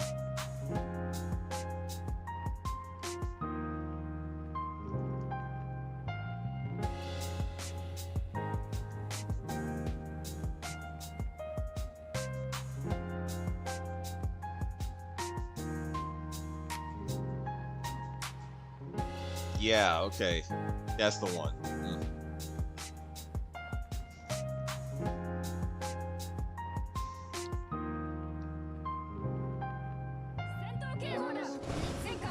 Yeah, that is... You know what's crazy is I was thinking this, like, I really would like to see, and everyone that I know of that was talking about this on Reddit was saying we're never gonna get just straight through historically accurate sort of representation of all the battles from an Azurlane anime format, despite the fact that that's what a lot of people would really like. I would really like that. That would be so cool. If they made an anime of just all of the ships with their personalities, but recreating the battles in every way, in literally every way. I think Santa Cruz would be an episode that would make some people cry. Because, like, imagine this. Imagine this. This is what I'm saying. Like, imagine, let's say they made this anime. Like, let's say they made an anime of, like, it's all historically accurate all the way through. Enterprise and Hornet are mortified that they lose Yorktown. They're, like, you know, traumatized. But that, like, builds this epic character bond. I'm a writer, by the way, so I think about these things. I think about these things from a writing point of view. So imagine if Enterprise and Hornet had this like epic bond throughout the rest of the episodes after Midway leading up to Santa Cruz. And then Enterprise, like Hornet gets left out. Like I think Enterprise in the Battle of Santa Cruz was covered by a storm, and that's why she didn't get attacked. Big E's luck winning.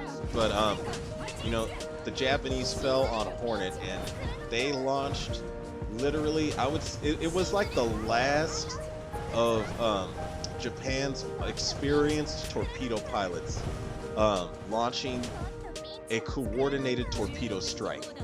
So it was like the Japanese, they had arguably the best trained torpedo bomber pilots in the world, and a lot of them got killed. like I would say too many of them got killed in Santa Cruz for them to ever recreate their tactic of the coordinated torpedo strike again. But they basically had like it was like their last the last time they went all out. They all attack Hornet. Now imagine it's the anime. The anime Enterprise, you know, and let's say Enterprise and North Carolina and all their escorts are all out on the water. And then right when Hornet it gets attacked, Enterprise wants to go help Hornet, but North Carolina grabs Enterprise and pulls her away by force, because if Enterprise gets killed, now the US Navy has no carriers. So she's like trying to pull her away, and Enterprise would be like, you know, crying, tears, knowing what's happening to her sister. That's how I would write that scene. I would drag out every sad tear out of every anime watcher of that anime. Like if I was in charge of writing the anime, I'd mess people up if I had control of Azur Lane. I would mess people up. I'm serious.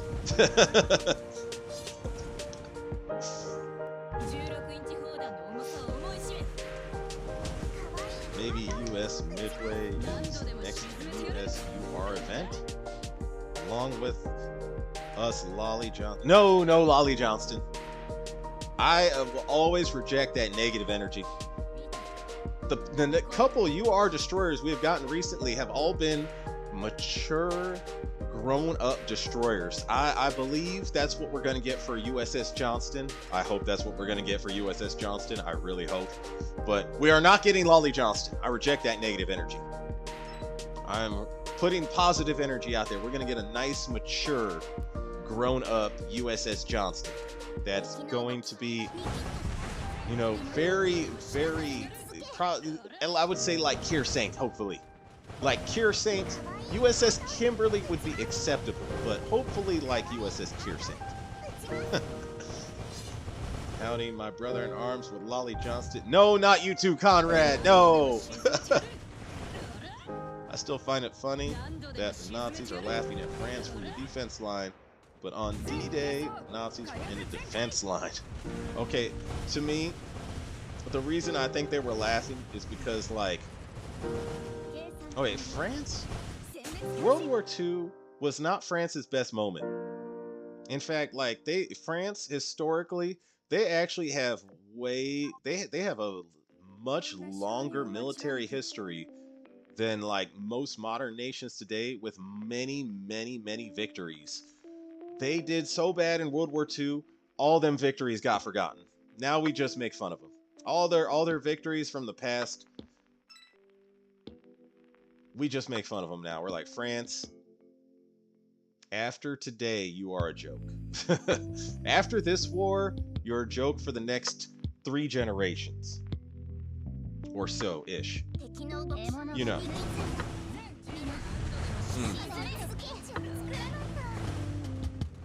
Yeah, but France's defensive line, they did not account for blitzkrieg, like the idea of the blitzkrieg.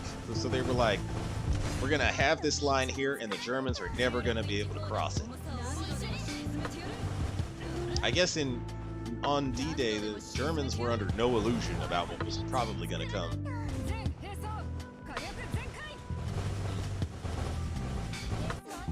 with anime girls. Yeah, Japan in World War III, maids storming the front.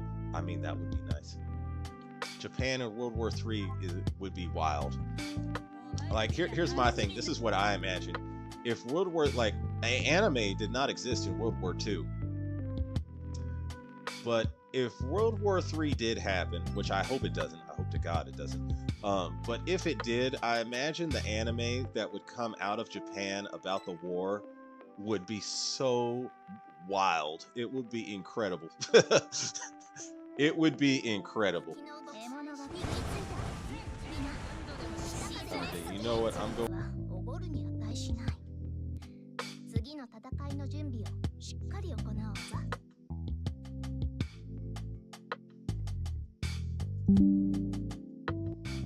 Okay, it did the disconnect, reconnect thing just now, didn't it? Yeah. Okay, we're back. See, didn't the Azur Lane anime try to be serious, but Yostar wanted a comfy anime? I think, okay, so I'm not sure what happened with the anime for, I'm really not sure what happened, actually. It started off actually following World War II. Like, you know, Azur Lane was essentially Pearl Harbor. Sakura Empire attacked Azur Lane. It started off, like, to me, I actually like the first half of the anime. And then after that, I kind of tuned, like, I still finished the anime, but it wasn't as interesting, the second half, because then it was like, then the sirens and mainly Akagi became the villain.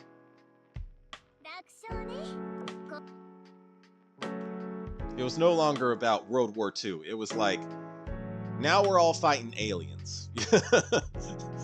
That was essentially the anime. We went from fighting each other to all of a sudden, oh man, we got to take care of these aliens. Okay, I'm actually just going to jump out of here and enhance. Okay. Good case for you. Wow, I have not as many enhanceable ships here left as I thought. Unless I'm missing some. Oh, there we go. There we go. That's more like it. Okay.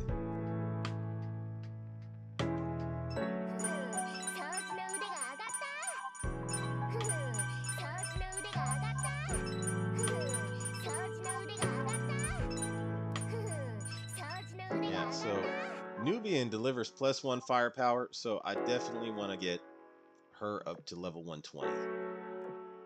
Any destroyer that delivers +1 firepower. This is going to be a struggle because raising, yeah, I slept on destroyers. I did not actually care about raising destroyers at all for most of my time playing Azur Lane. And now that we got, you know, Eldritch Retrofit and Laffy 2, I was like scrambling to start raising destroyers. I was like, man, these destroyers actually need some sort of, you know, fleet tech. Totally slept on them.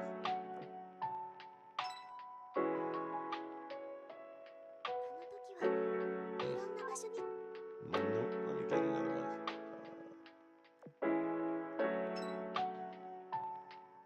Yeah, and destroyer fleet tech, if you give them, even if you start raising their torpedo, that's also very good.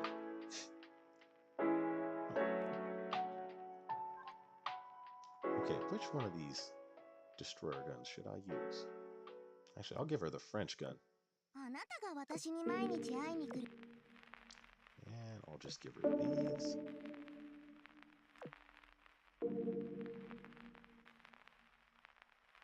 Not a destroyer, but I do see some serious use for Sakawa. Okay. One of these, and also, do I have a dishwasher lying around? Yes, I do.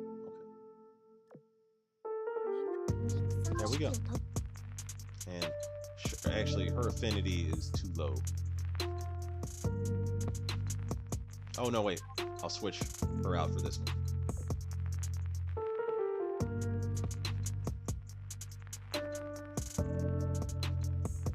Is that an enhanceable? Oh, not max level. That's what I was looking for. Okay, this will work better. Sick 'em. I imagine. Oh wait, hold on a second. Didn't the original? Yeah. So, you know, when I look at the anime, it looks like that's what happened. Like originally, they were gonna recreate the ships, like all the ship girls actually playing out World War II, which I believe is what the fandom wants. I firmly believe if they actually made an anime of the ship girls recreating World War II, that anime, like what was it, like Kantai Collection? If it was Azur Lane doing the same thing as Kantai Collection, that anime would be so wild. I think that anime would be very popular. That anime would be incredible. And if I was writing the anime, I would mess people up. Yeah, like the Battle of Santa Cruz, North Carolina. Also, North Carolina in the anime would actually be Enterprise's real best friend. You know what I mean? The amount of times that North Carolina's anti-aircraft batteries have saved Enterprise's life. There's so much material you could put that in an anime. So much material. So much material. Oh.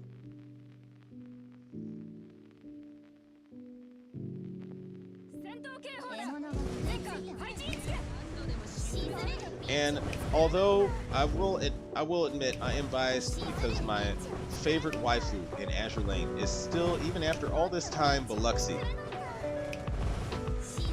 Yeah, I would give Biloxi some extra screen time. Lolly Yamato. Hell no. No Aru supremacy. No Lolly Yamato, please. I reject that negative energy. Have you watched the last Azur Lane anime? I would quit, bro. Yeah, Mike knows. Mike knows. Wait, what was the last one? Was that a Slow Ahead? Azur Lane Slow Ahead? Because I didn't watch all of that.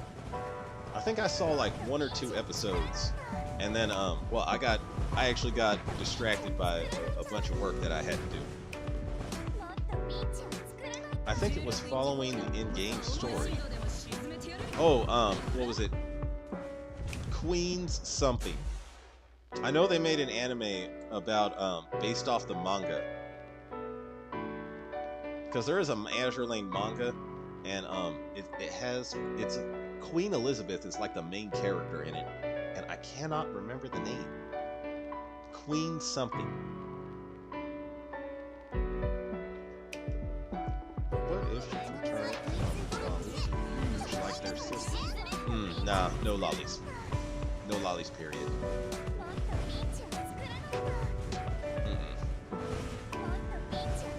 We don't do that, y'all. Queen's Order. That was it. Okay, yeah.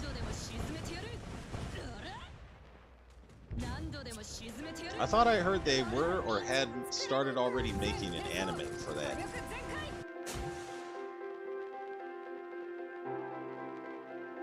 Slow Ahead was the comfy anime you'll start wanting from the start.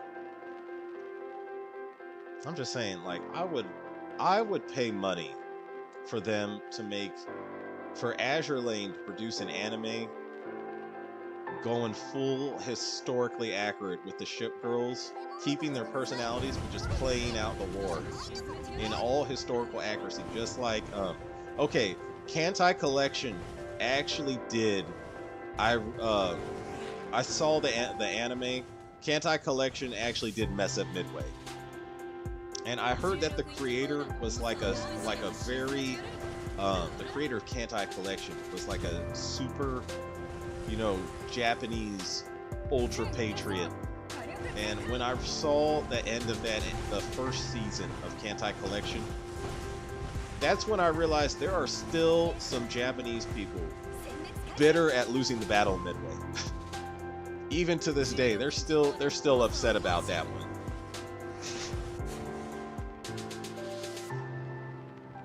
I was like, man, because I was watching the anime and I was like, wait, that didn't happen. Like, because all the ship girls are winning at the battle midway. All the Japanese ship girls are winning at the battle. And I was like, that didn't go down like this. I don't think this is accurate. Something's wrong here. That's not what happened.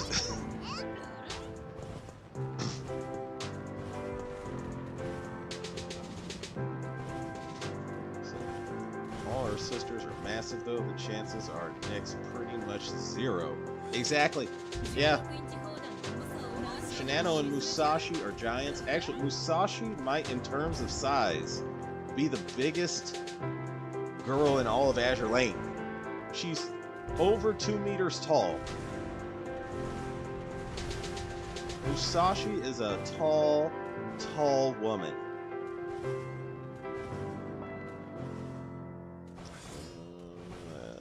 Might not finish this and survive. Okay, yeah. Yeah, she's gonna get killed. Okay, just send you up there in advance. Actually, you might not be enough to survive either. Okay, I'm gonna see how this plays out.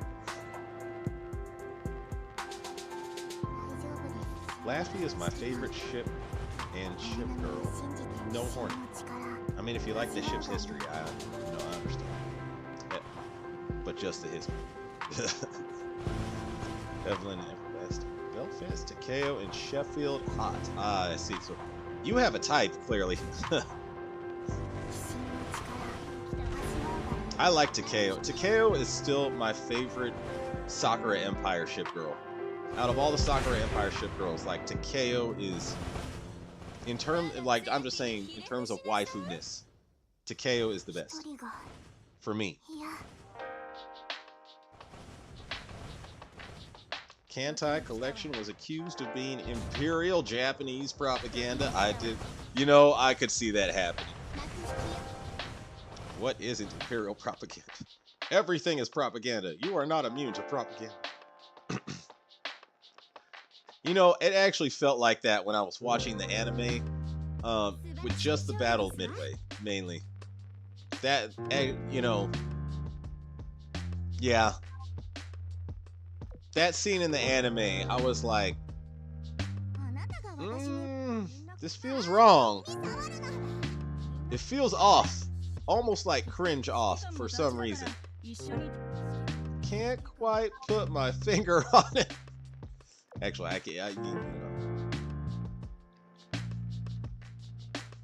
I can easily point it out, but I need to get these commissions ended so I can actually use some of these destroyers that give +1 firepower. I'm gonna try using you for a bit. And you are an actual tank, so we'll be more likely to survive. Yeah.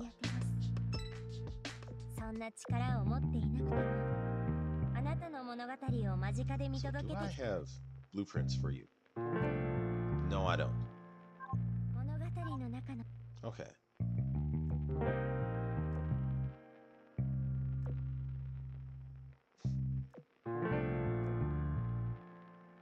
Oh, I need to add something up here. Okay, not max. Can I add? Actually, I would like to get Z52 up to level 120. And also...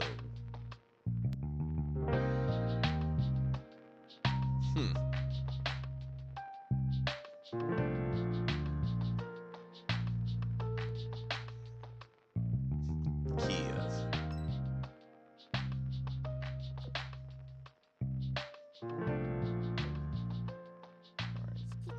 She needs some weapons. She also needs some weapons. Just gonna literally give her whatever's lying around. Just slap it on.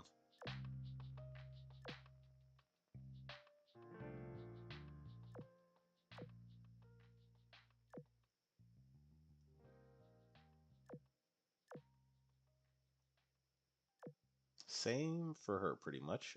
Wait. Okay, no, I can give her some actually good torpedoes.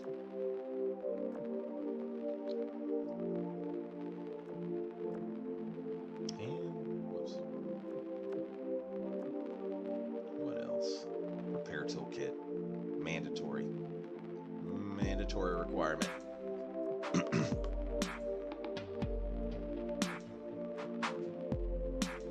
There we go. There we go. All outfitted, I guess.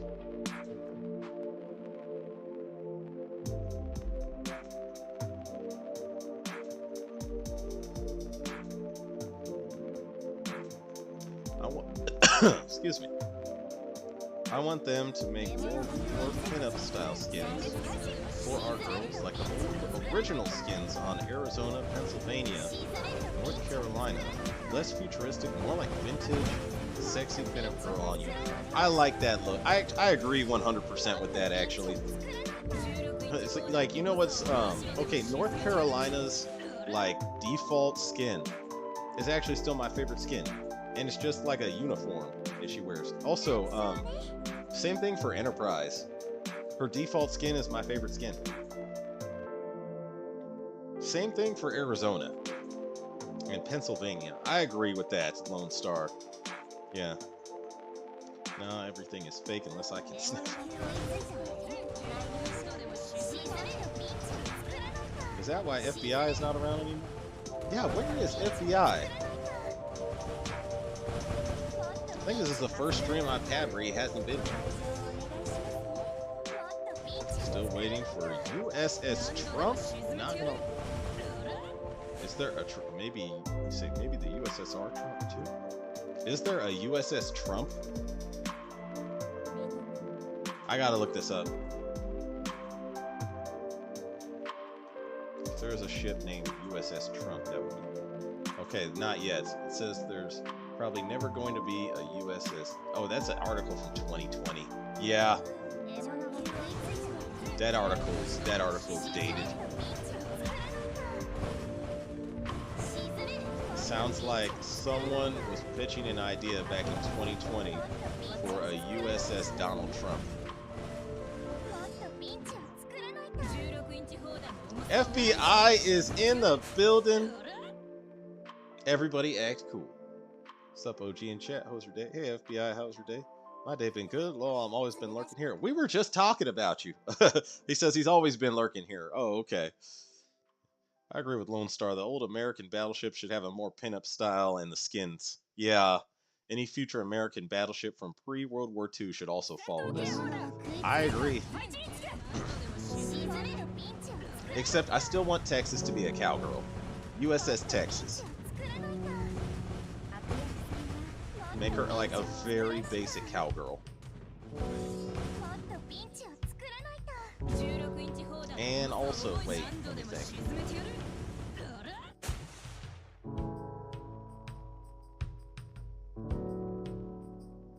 Nah, okay. USS Texas is the only one that's coming to my mind right now, but that could change in the future.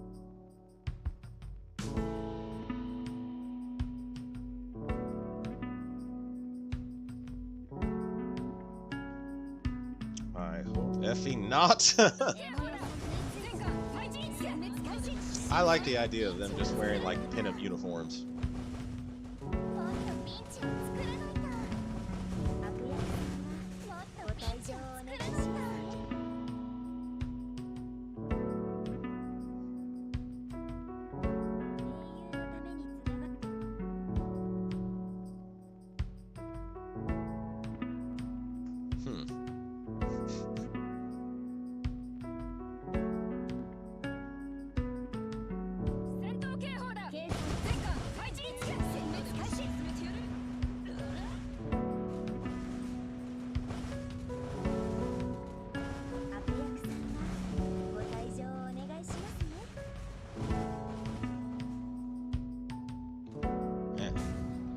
Trump CV like Nimitz. Oh man, I gotta say, yeah, if they make,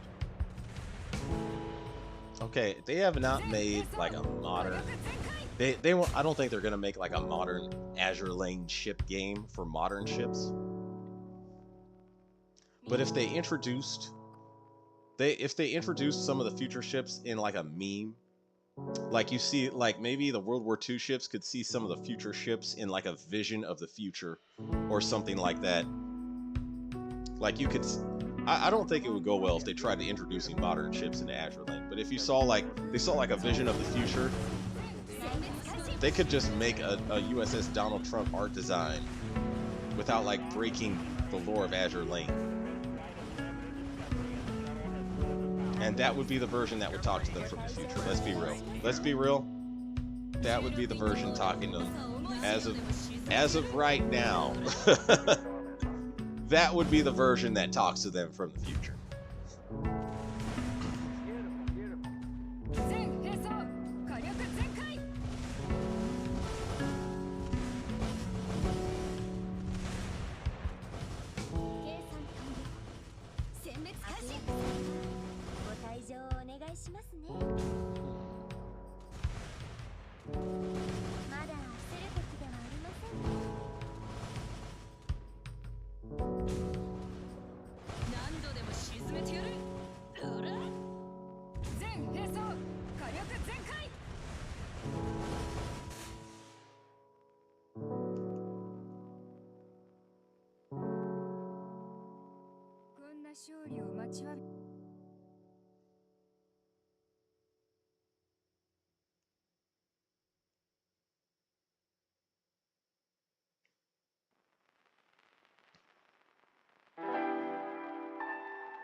I was watching this video of this guy who was a World War II veteran,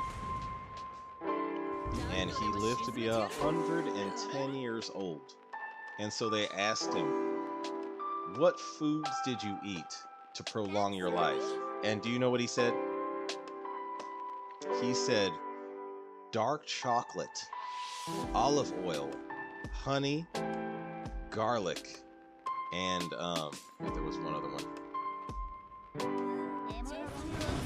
Olive oil, honey, garlic, cinnamon. That was it.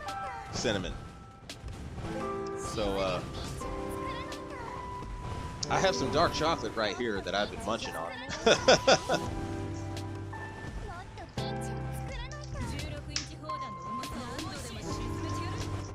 And I was like, I could get used to some dark chocolate. Apparently, this is really healthy for you and gives you energy with no crash. It's also not bad to eat while doing any type of task.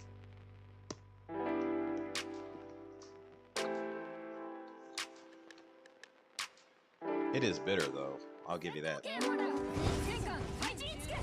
I want Texas to talk like Southern Dommy Mommy. I could see that. Oh, gee, I got to go. Bye-bye. All right, take it easy, Edwin Deckers. Yeah. So, USS Texas will be a cowgirl Dommy Mommy. That's what... I would agree with that. Nico H, that sounds like a brilliant idea. Dommy Mommy Cowgirl for USS Texas. Yeah, I'll write the letter to Yostar immediately. You're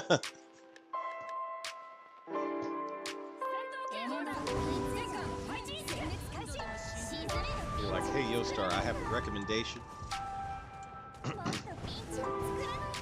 I would like Texas to be a Dommy Mommy. With her also being a cowgirl.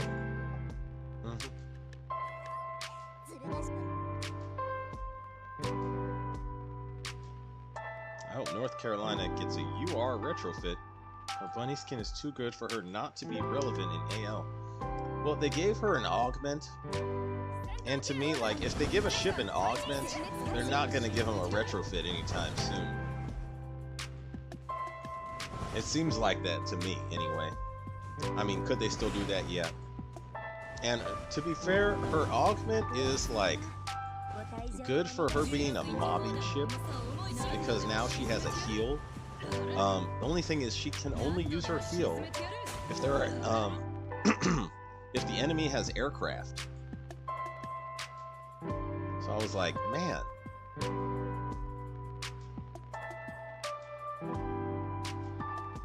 They did North Carolina dirty.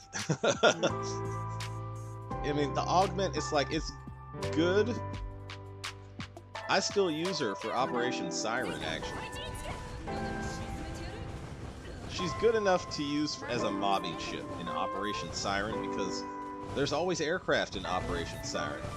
So her heal will always activate, her skill will always activate. But I was like, in the main campaign,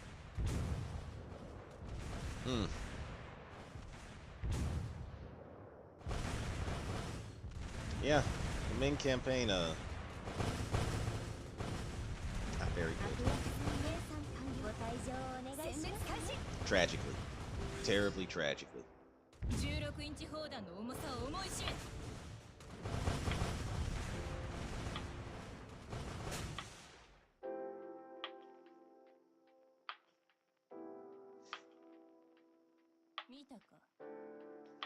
North Carolina. Yeah.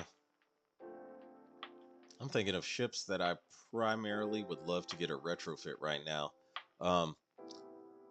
I would love to get a Cleveland class retrofit. That's the one retrofit I've been hankering for. And I think Columbia would have been... Columbia is by far the most useful Cleveland. Thanks to that, like, her having the flagship skill and her being able to activate Independence's buff. Columbia is by far the most useful Cleveland. For most situations. I think, of course, I'm biased. I would like Biloxi to get a retrofit.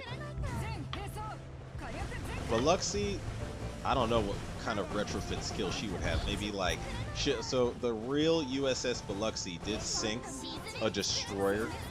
So maybe she could have, like, I don't know, plus 20% damage to destroyers. That would make her very useful in PvP. Plus, like, some destroyer killing skill would make her very, very useful in PvP.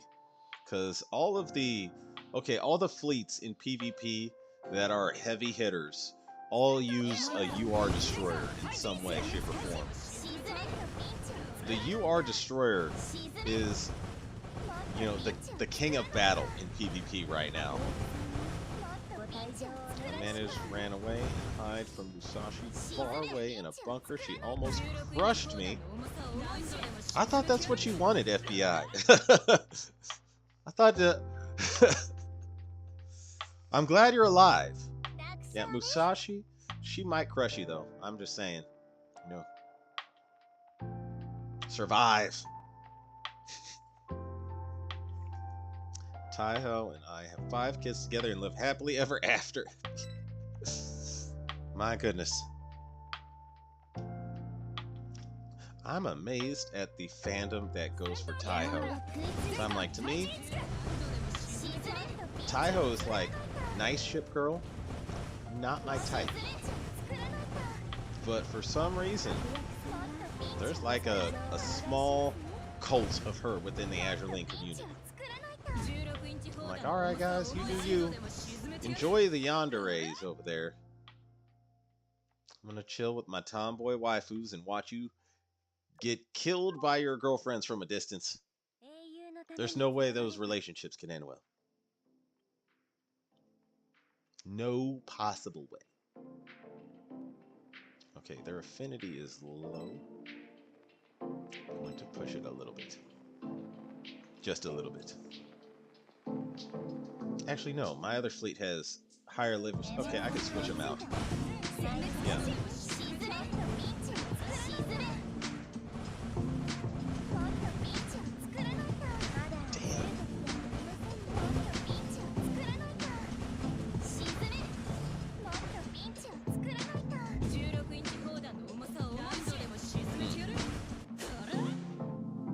Blasted them.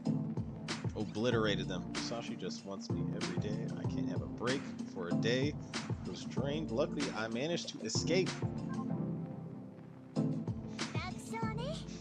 You better hide very carefully because Musashi is very tall and has a very far field of vision. You know. Okay, I'm going to switch to this fleet right here. No, wait. I'm going to send them home.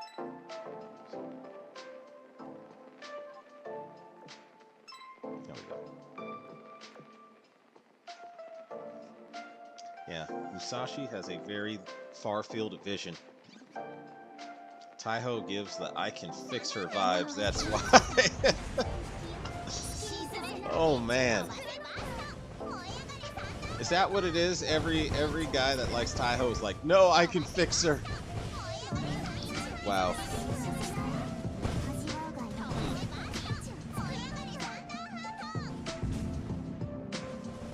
See, I never messed with that. I never messed with girls like that. Like all those girls that, you know, need fixing. I came to the conclusion you can't fix someone that doesn't want to be fixed. Like if someone wants to be fixed, that you need to work with them. But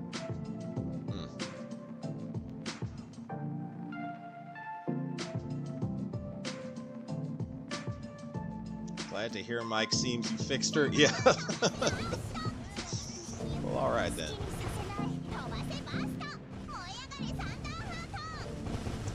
Musashi is a bit short. Bruh. Musashi is over 2 meters tall. She's the tallest ship girl in Azur Lane.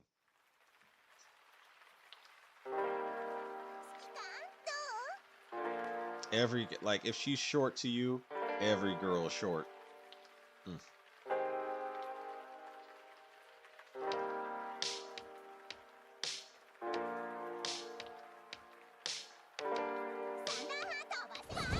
She's like 6'6", Lamau. Yeah. Rune can't be fixed. She's a hazard to every. Yeah, Rune is peak. Rune is. Yeah, she got too many problems upstairs.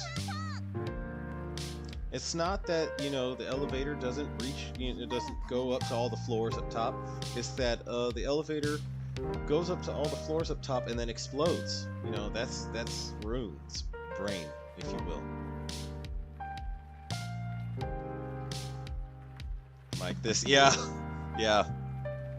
Facts. Rune cannot be fixed. Yeah, the best thing you can do for Rune, put her in a straitjacket and stick her in a nice white room with very fluffy walls. Best option.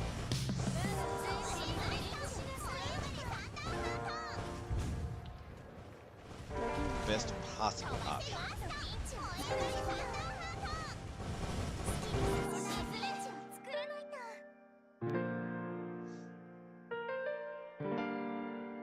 I think OG can fix Chappie. Oh, Chappie seems like the kind of ship girl that is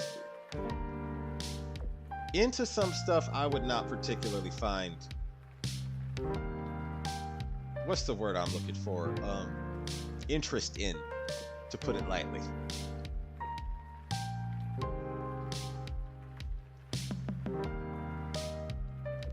Yeah, Chappie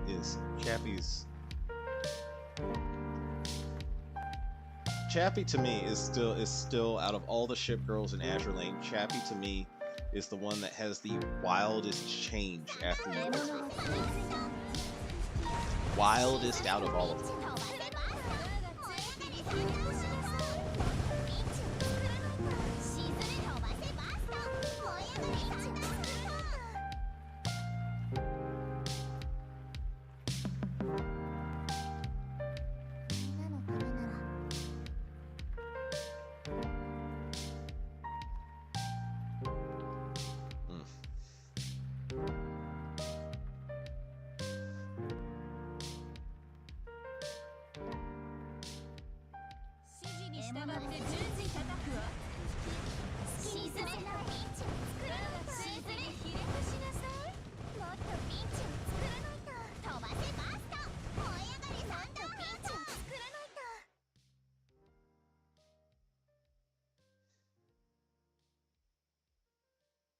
I think so, OG. Well, I'm glad you have faith in me, but um, yeah, Chappie,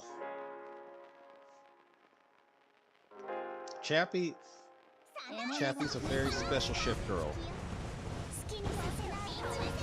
and I think I'm gonna be watching from a distance with my tomboy waifus while all the other shikans, you know, that like Chappie. Mm, mm-mm. Pass.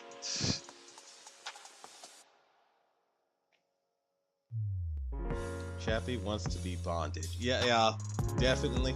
But she wants to be the dom.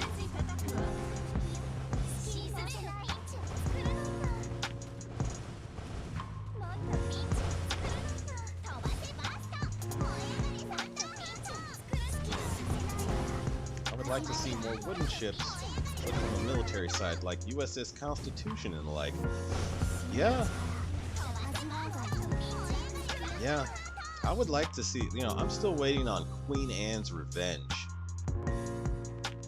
I really would like to see Queen Anne's Revenge. Oh Lord, I'm so late to stream. Welcome, Anson. How's it going?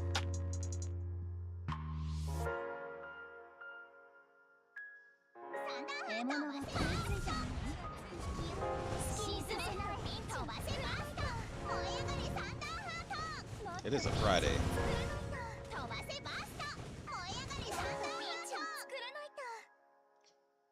Yeah, actually, Anson, you missed a lot. What did we go through? We went through World War II blunders. Oh, we had political demon time, where we went deep into politics. Political demon time.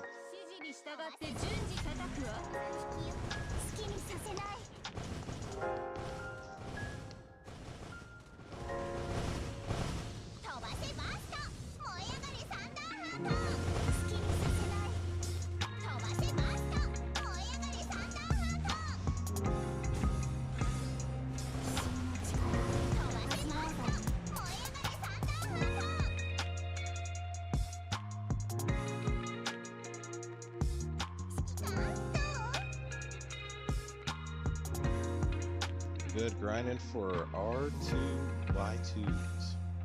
Right now, since they're getting removed from the Jat Tech tree in War Thunder. What?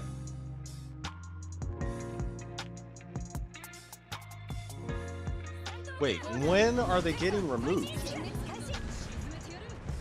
This might be something I need to do.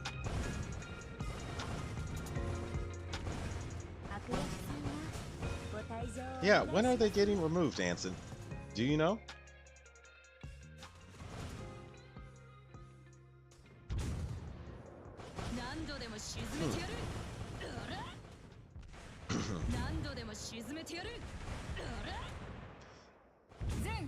Make Tempesta have a rival faction. Pirates versus Colonials type of stuff. April 30th. Okay, I did not know this. Man. Y'all might see some War Thunder streams in the near future then. Y'all might see some very heavy War Thunder streams on Air Realistic mode. Oh wait, hang on a second. Retreat.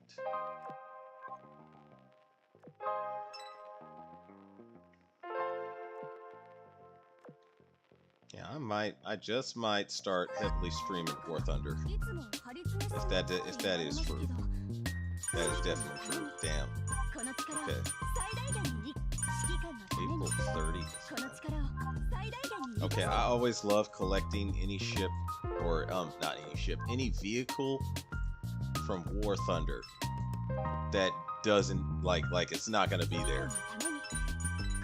If you can collect any of those, you should get those. Since the Thai sub-tech tree is game now, they say the R2 Y2s are getting removed now. How does that make sense? Well, at least hidden from research. Yeah, that's removed though. Yeah, that's definitely removed. Man, oh wait, I'm almost out of oil. Wow, I can only do one more run through. Here, pick up some oil.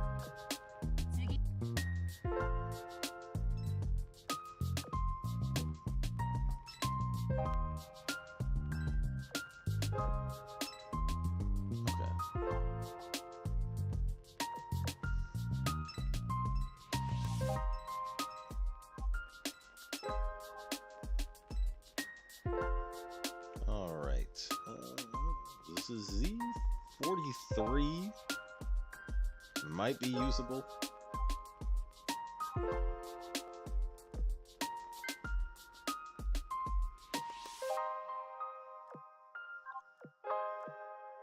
Yeah, Z43.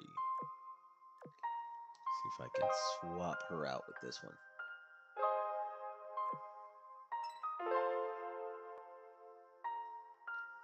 And yeah, I'll just have them keep going like this.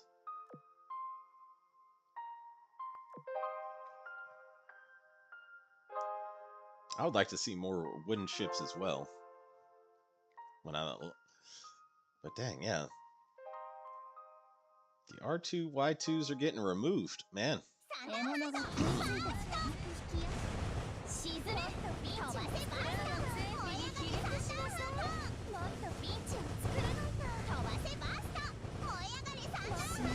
I always love having a vehicle in War Thunder that nobody else can get.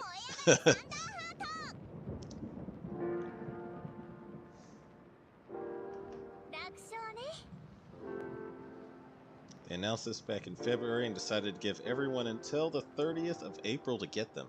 Dang.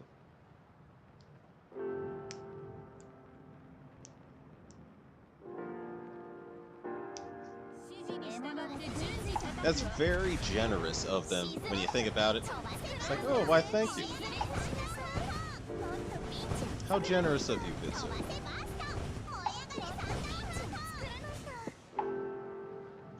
The effects of FOMO has made Japan have a sudden spike of players. That is effective marketing. War Thunder has been very effective at marketing. That's how that game has survived for so long. That's how they got all that money. They got some of my money too, but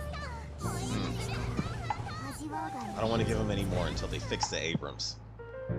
Every Abrams tank in War Thunder is either horribly BR'd or horribly designed to be weak.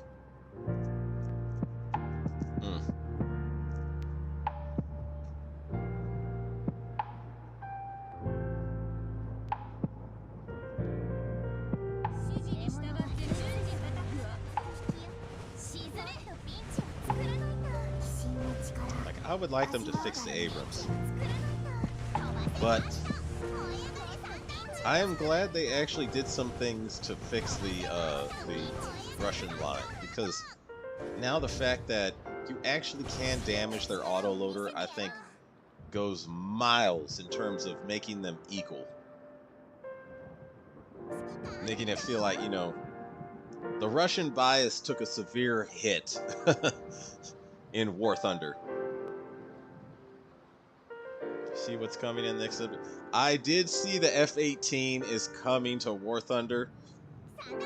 I am so excited, actually. The F-18 is my favorite Cold War jet. Right, we're getting the Legacy Hornet and the Su-30 with thrust vectoring, which seems to me a bit Excess, like, I knew, okay, part of me was thinking, if they give America something like the F-18, I know Russia's gonna get something too. Russia's got to get something. And the Su-30 with thrust vectoring, like, I was watching Fly Daily's channel. I saw some videos from him where he uses the Su-30's, like, thrust vectoring to get kills.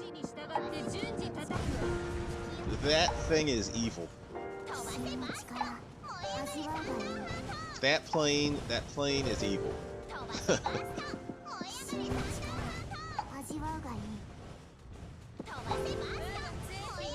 But yeah, I'm hella excited for the F-18 and all the munitions we're gonna get with it.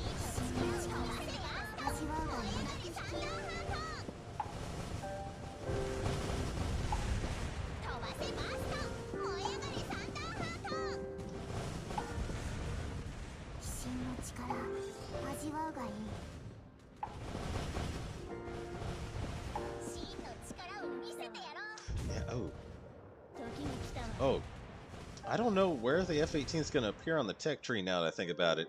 Because I'm like, if it comes in the attacker line, which I hope it doesn't, I'm gonna have to grind the A-10C and also the AV-8 before I can even think about starting the grind and for research for the F-8. Oh, that'll be miserable. See, the one good thing about this is that I did, when they had like a major sale during the holiday season, I did buy a talisman for the F-8 Crusader, which is my current favorite jet in War Thunder. And the jet I fight the best with. So when it comes grind time, I'll just use the F-8 Crusader. I will grind out the top tier of the US line in no time flat. Easy peasy.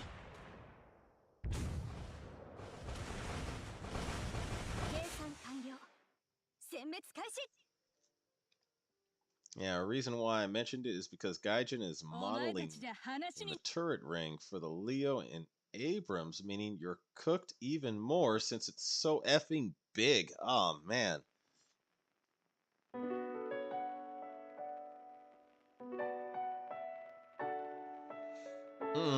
So Abrams is gonna get even worse.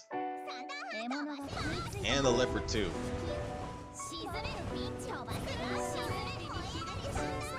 Dang. Well, dang.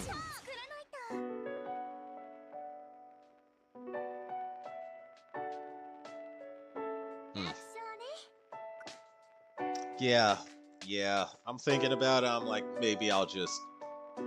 Okay, I enjoy playing lower and mid-tier ground in the American tank line. Higher tier is miserable. Higher tier is a miserable experience if you use an Abrams. Every other tank, I think, has been given, like, I would say mostly fair treatment in the US line, but the Abrams, man, terrible. There does come a time where the American ground line in War Thunder just flat out is not fun to play anymore. Like when you a certain mark at higher tier. Gaijin on their way to make a vehicle known for not being very good, even worse than before. Yeah. Dang. Yeah, and all those tanks, like, I did make that video earlier of the American tank line, which is pretty much me releasing all my angry freedom noises, but there's a lot of vehicles that should be in the American tank line that are not there. I'm like, why isn't the Avenger air defense system on there? Why isn't the Mauler on there?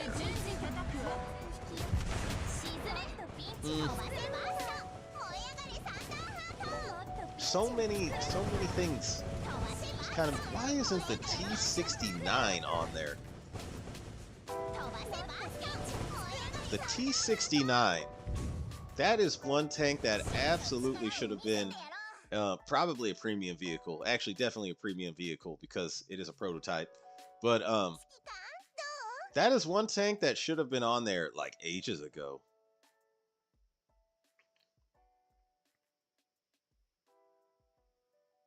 The T-69, I think, is, yeah, that is, the fact it hasn't been added into War Thunder is atrocious.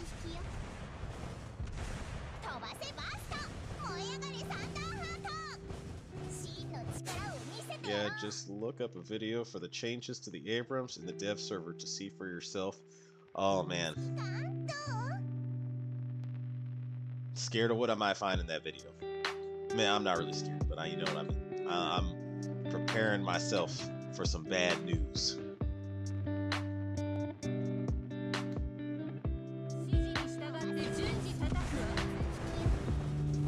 Like, see the video. Yeah, I don't think I'm gonna grind out the rest of the Abrams tank line. I think I'm just gonna finish on completely getting all the modifications for ADATs. I think ADATs really is the best top tier vehicle of the American tank line. ADATs is peak. That's the one tank you should work for. I say tank, it's an SPAG, but you know what I'm saying. A mobile SAM battery. But yeah. ADATs, I already have ADATs. I think that's all. It's like, now that I got it, I ain't gonna go for the rest of the Abrams line. Be a miserable experience.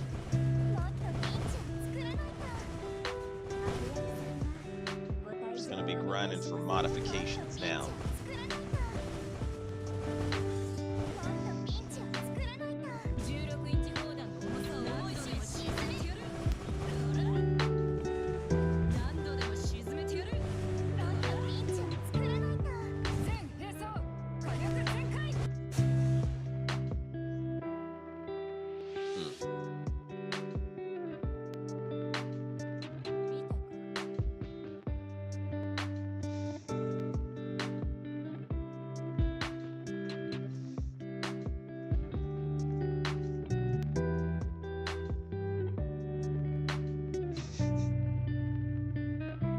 Yeah, the booba is just outrageous. Outrageous.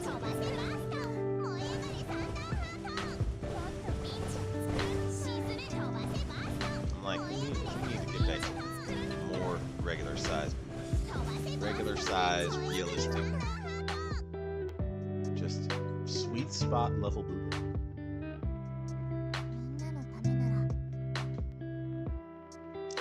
I think I will actually have to end the stream soon.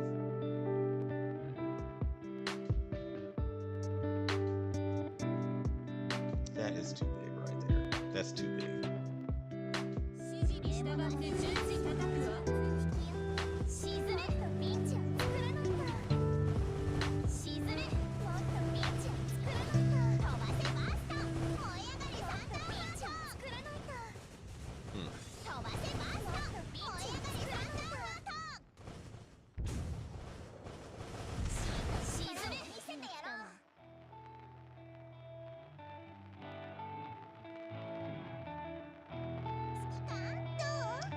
For R2Y2 grind, all I need to do is research the KI-84 and purchase it, and then I can start researching them. Okay.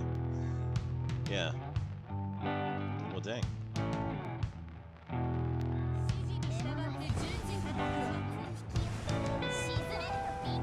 I need to get the rest of my, I don't know how much grinding I have to go to try and get that plane.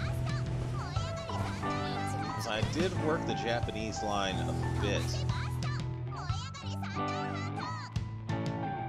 Yeah, actually, I need to find that out soon. How much of the Japanese line do I need to grind to be able to get the R2Y2?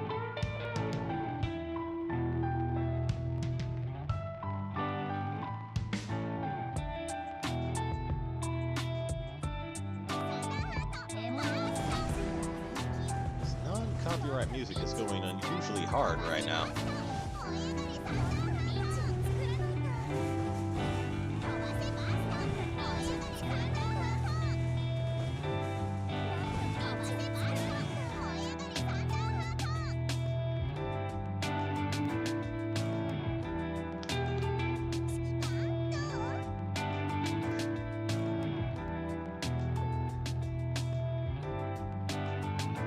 Check something.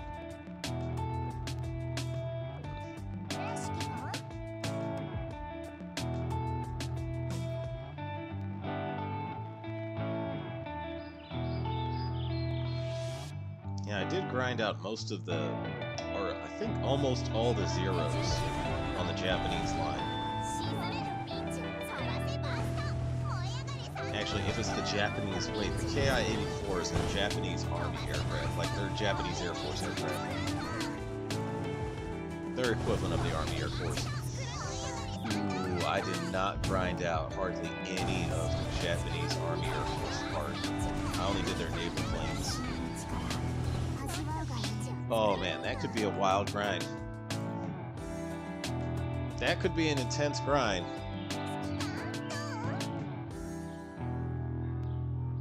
Granted, like at lower tiers, the Japanese planes tend to dominate, but as you start getting to the higher ones, the advantage is not so clear. Basically, for the R2Y2's line, you just got to get through all of Jap's port bombers. Ah. Yeesh.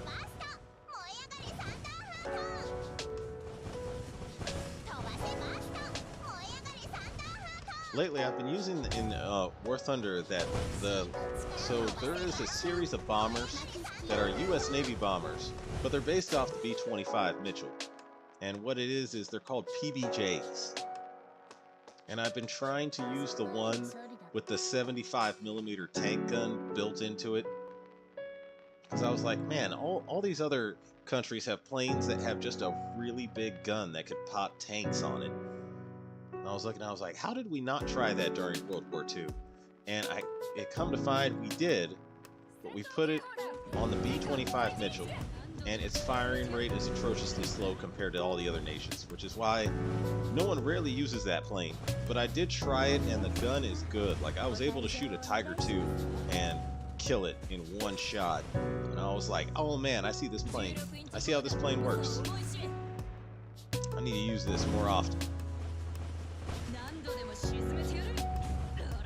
The power of premium time is calling. Ooh, I don't know about that. I don't know about that just yet. Piles of junk aren't even.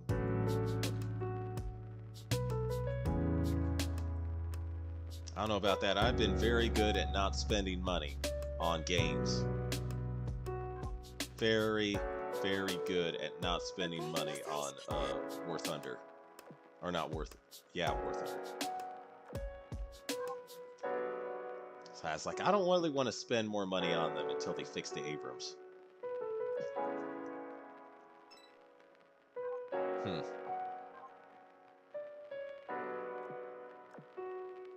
Or if they introduce the T-69, I might buy that.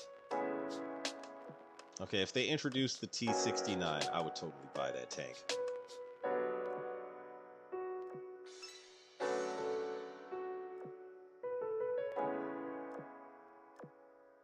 Okay, looks like I have done almost all the damage I can do. Wait, what kind of fleet tech does this ship girl give?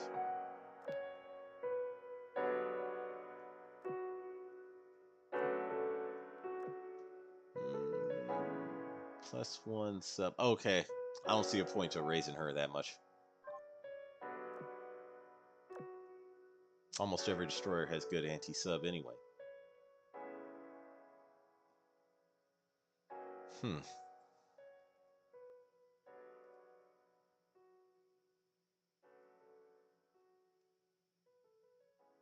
Okay, here we go.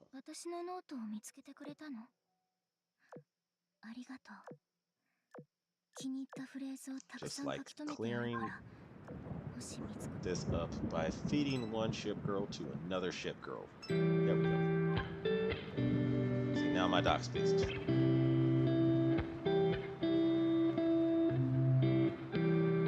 Alright, I think I will have to actually end the stream soon.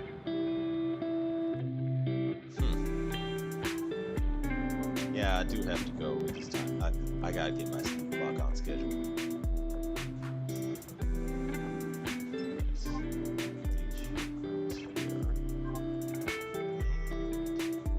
Oh, haven't seen one of those in a while.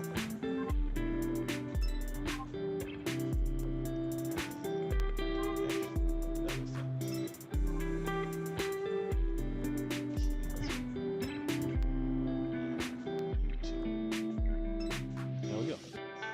All right, so Commander's duty to get all ships to 125. I don't know about that. I don't know about all that now, necessarily.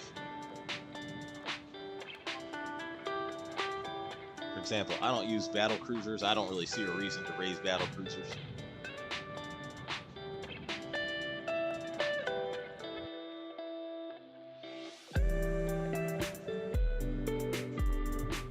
Yeah, I need to get into Operation Siren a little bit more. Alright. Well, I think I'm gonna end the stream here. This has been fun. I'm glad to stream again. I'm gonna have to get back into this a little bit more, you know? Alright. Well, I think I've finished the chats for today. Yeah, Demon Time, political Demon Time is an interesting subject. And I think I might actually do more of that, because that seemed to hit well. Political Demon Time. I don't know how many of you guys, you know, caring too much about politics or anything like that, but political Demon Time is a good time. At least it was for me. Alright. Yeah. We'll see how it goes. Alright, later, OG. Alright, take it easy, HMS Anson. And I'd like to wish all you Shikikons a farewell and following seas. Farewell, OG. Okay, until next time. Take it easy, FBI.